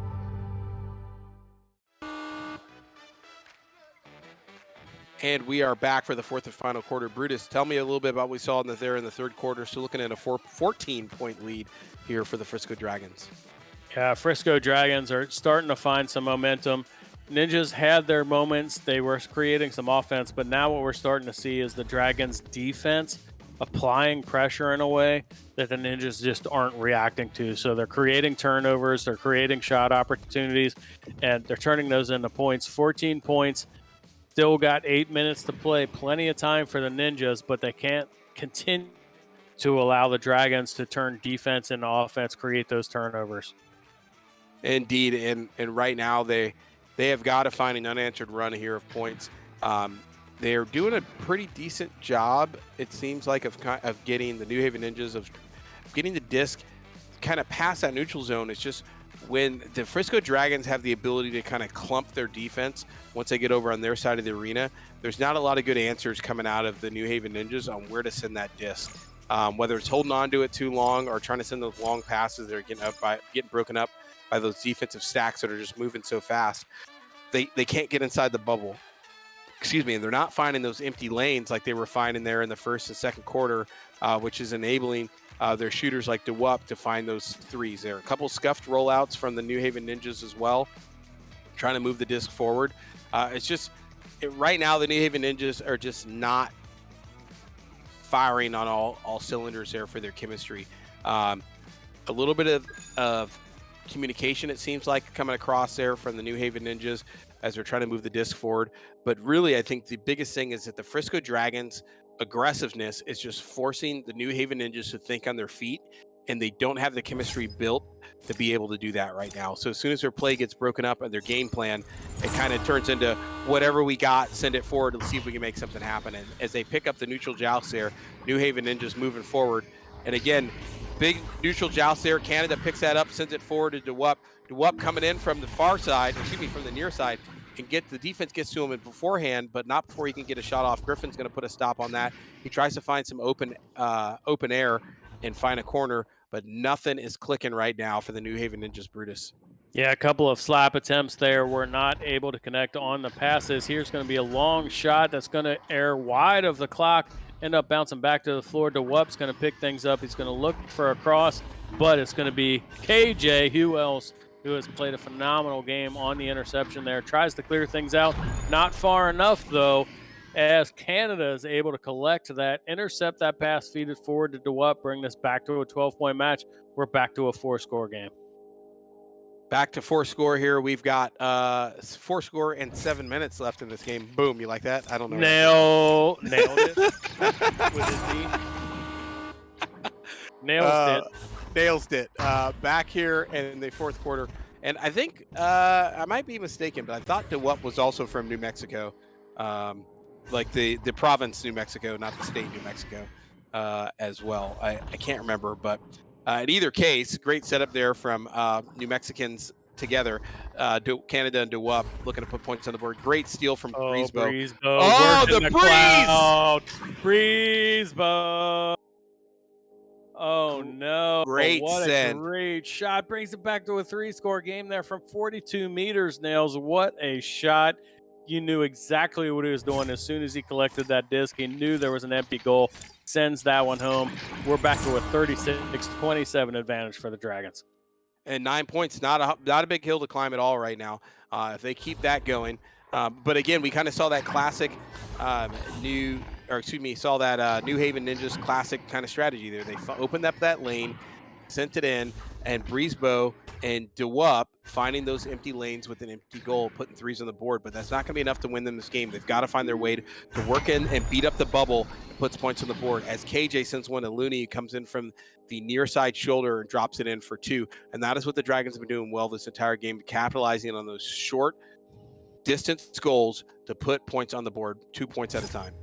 Yeah, when they get into the bubble, when they get players forward, they're looking for those short passes to short shots that are high percentage, and it's paying off. They stretch the lead back to 11. Joust advantage now looking good here early for the Ninjas. Can they turn it into points? We'll see if they can. DeWup can't hold on to that one as KJ comes in, breaks up that play.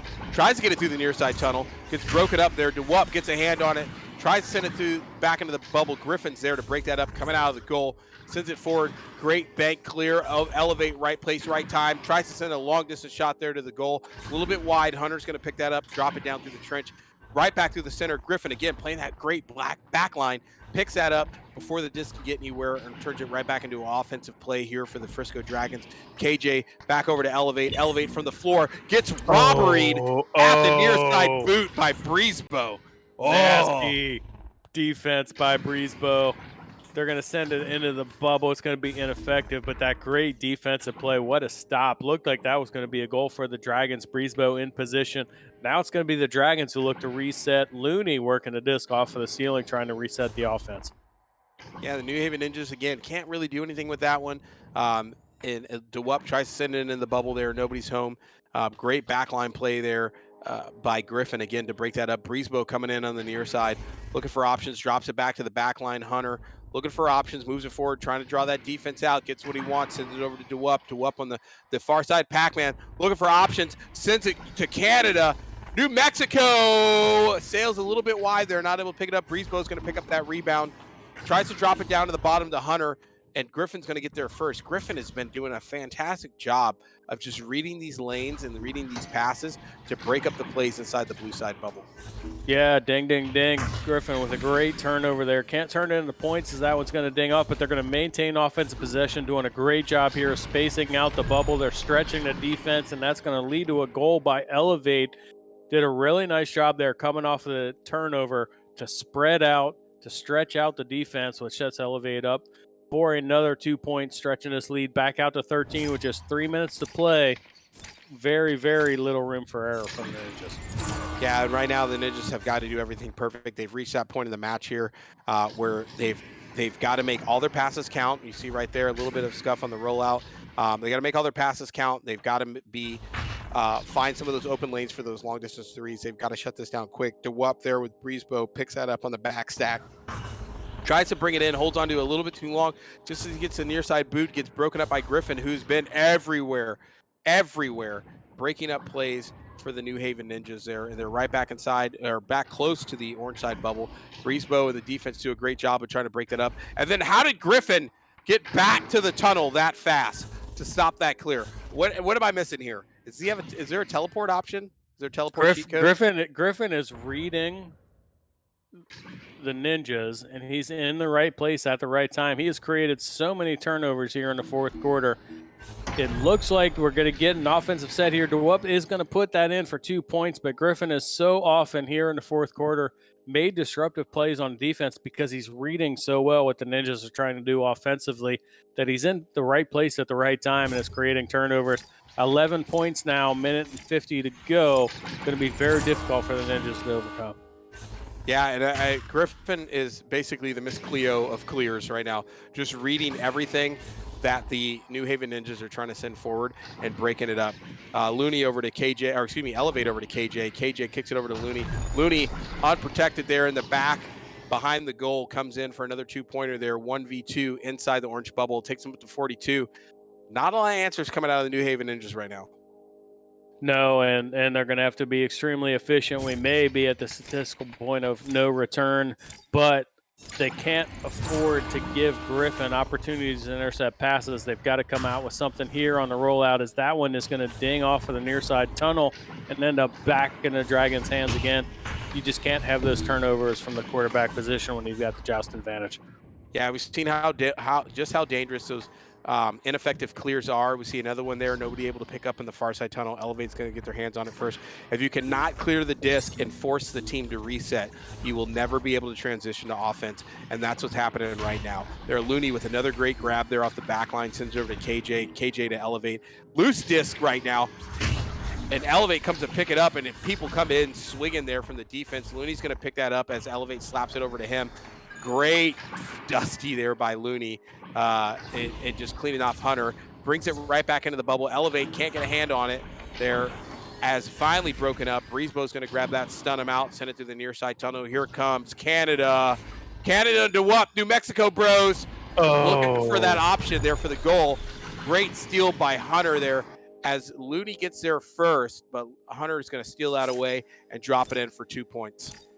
And that is going to bring us to the end of the match. We are going to see a 42-31 final here. The Dragons walking away with the victory.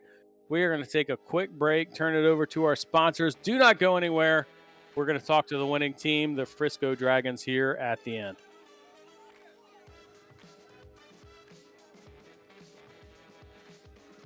And we'll be back after a word from our sponsor.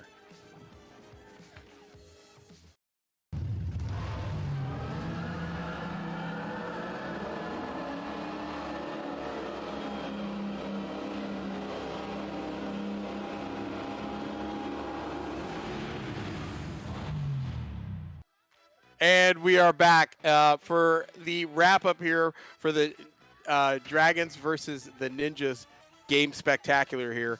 I mean, the Dragons just reading, I think, the New Haven Ninjas mail. I do up with 16 points, 32 stuns, 2 assists, but not enough to make it happen here. I think Breezebo also with 6 points and 3 assists, doing some great work, but just not enough to come together on the chemistry side for the New Haven Ninjas. Conversely, on the Dragon side, I mean, Elevate, Griffin, KJ, Looney, every single person on the Dragon side of the arena was just doing magic, whether it was breaking up plays, making themselves available, running the back line when somebody wasn't there. And I think Griffin, for his point, just really, really frustrating the ability for the New Haven Ninjas to get forward of the neutral zone and turn that into an offensive push. I mean, we talk Stuntman Award. I mean, you got Looney with 18 points, 2 assists, 26 stuns. We got Elevate with 8 points with 7 assists, 34 stuns. And we got KJ with 9 points, 6 assists, and 23 stunts. Personally, I mean, Griffin was doing the Lord's work back there on the blue side of the arena to just stop the disc from moving forward. No, he's not getting a lot of credit there for the assists and the saves, but 5 points and 3 assists. I mean, dude, my guess here, or my vote for the Holzhauer Auto Motorsport Stuntman Award of the game, dude, I'm torn. Brutus, what do you think? I mean, right now for me, it's kind of a toss-up between, I would say, probably KJ, Griffin, KJ and Griffin. I'll give you that. I think it's a toss-up between KJ, Griffin, Elevate, and Looney. Yeah, I see what you're doing here, Nails. Focus. Get the voting open, because I feel like Nails said Griffin. And Nails, I agree with you. If this was a fourth quarter award, Griffin was huge in the fourth quarter. If I look at all 4 quarters, it was KJ for me, who I was talking about in every single quarter. 9 points, 6 assists, 3 saves. KJ just consistent throughout the match. I know Looney's leading in points, but KJ with that consistent performance in all facets of the game across the entire 32 minutes of the match is what sets KJ apart for me. So I'm going to go with KJ, which means we have a split decision. We're turning it over to voting to Focus. Go. Polls open. Get your votes in. Tell us who you think. I mean, right now, what I really, really like, regardless of what comes out of the Stuntman Award here, is that I think the Dragons have an excellent team with excellent chemistry right now. Just the ability for every player to play different roles, whether that is backline, whether that is assisting, whether that is shooter.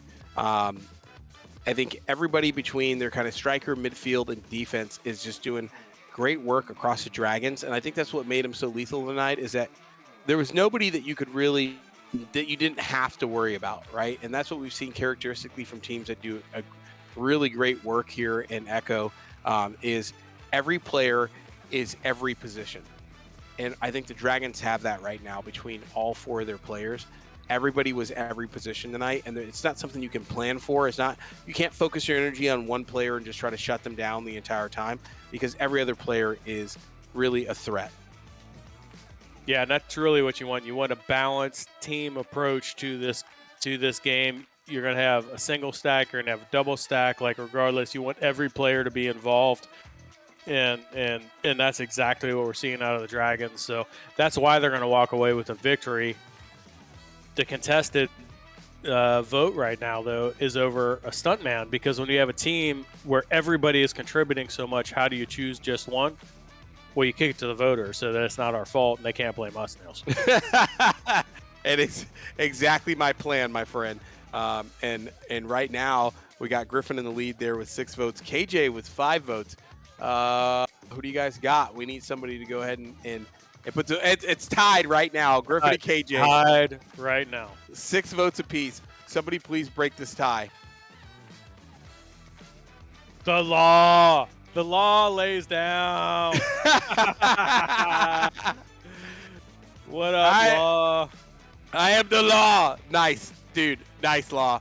And with that, I think we will let you know what happens here in a second. And KJ pulling ahead. We're going to take a quick break. We'll be right back with the interview with the winning Frisco Dragons for tonight. We'll tell you who won. Not that you can't check it out in the chat, but we'll tell you here in a second. We'll be right back.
And we are back. We're here with your winning Frisco Dragons for tonight.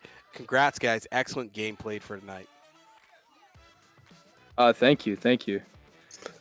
And before we get to any more madness, so we had a poll between Griffin and KJ on who was going to walk away with the Stuntman Trophy. It ended in a tie, so we had to open it back up.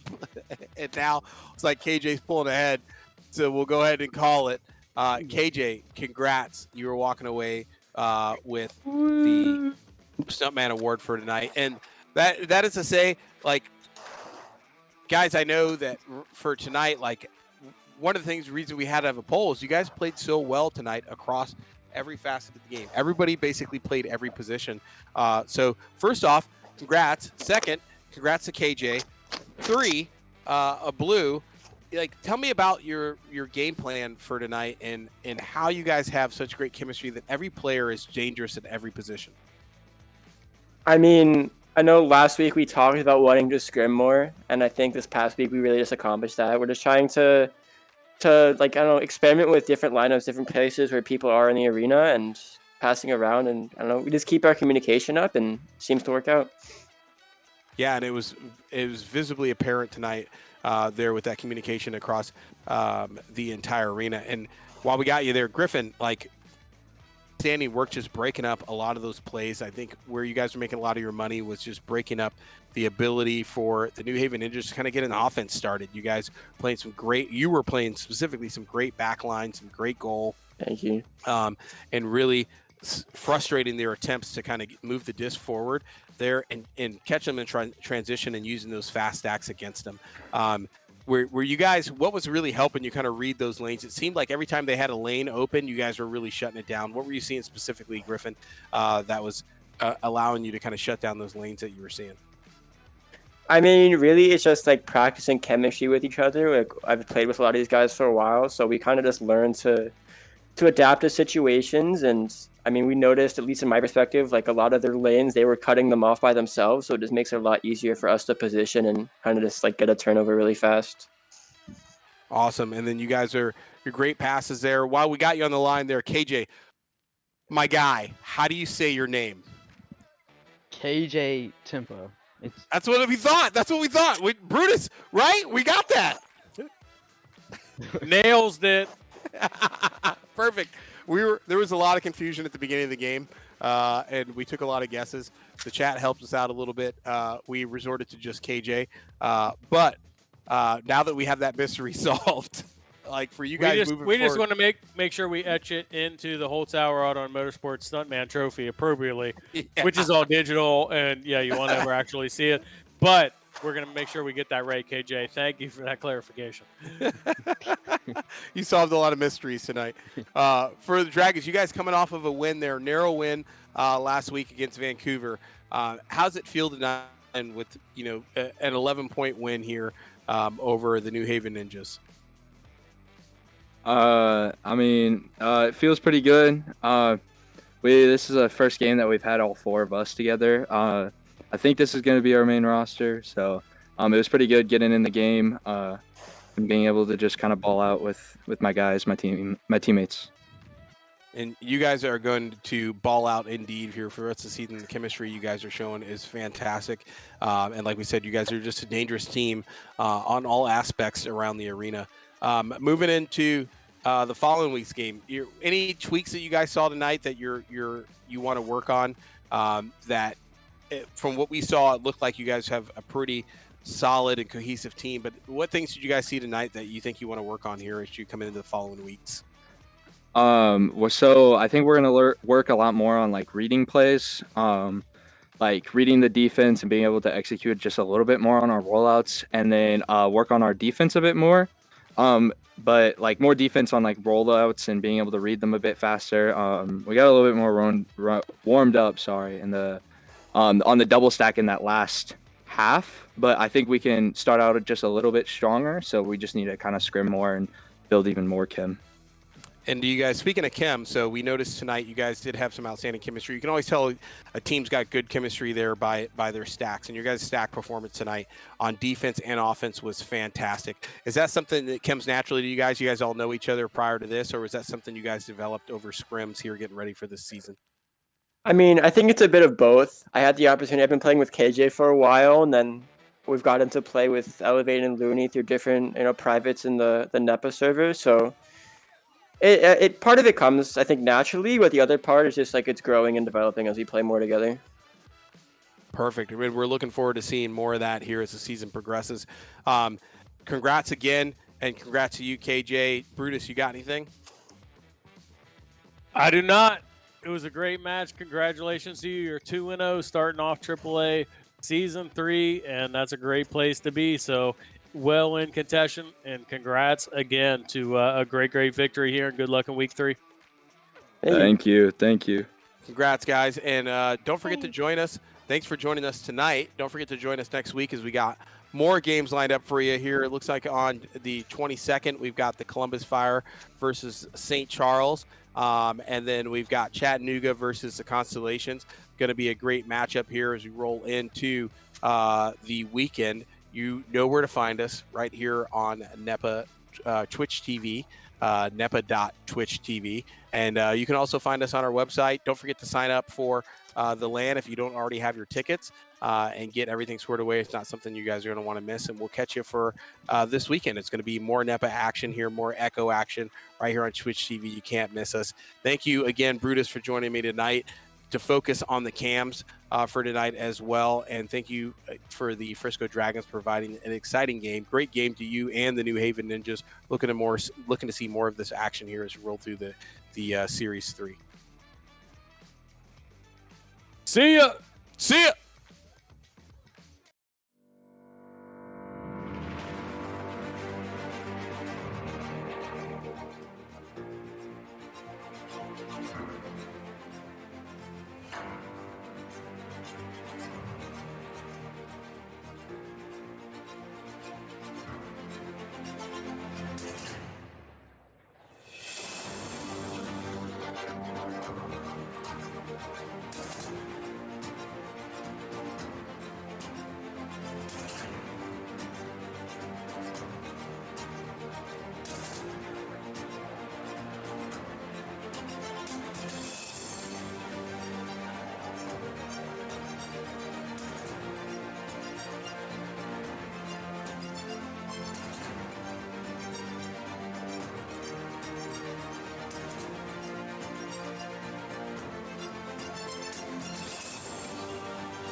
Seconds. This one is loose in the destroyer zone. Collected by Saluna. Stunned out. Picked up by Game. Stunned out. Zenith with it. This is it. Trying to clear it. Cleared out. 20 seconds.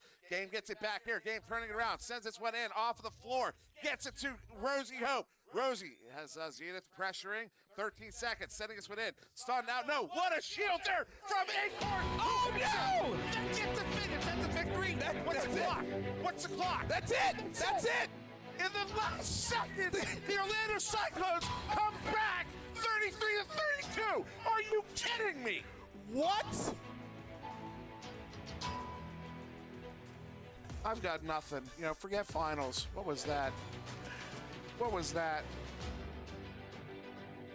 No, not anymore. No. Look at no. Put me on camera. Put me on that. camera. That was unbelievable. I cannot believe what just happened. I cannot believe what just happened. On that read.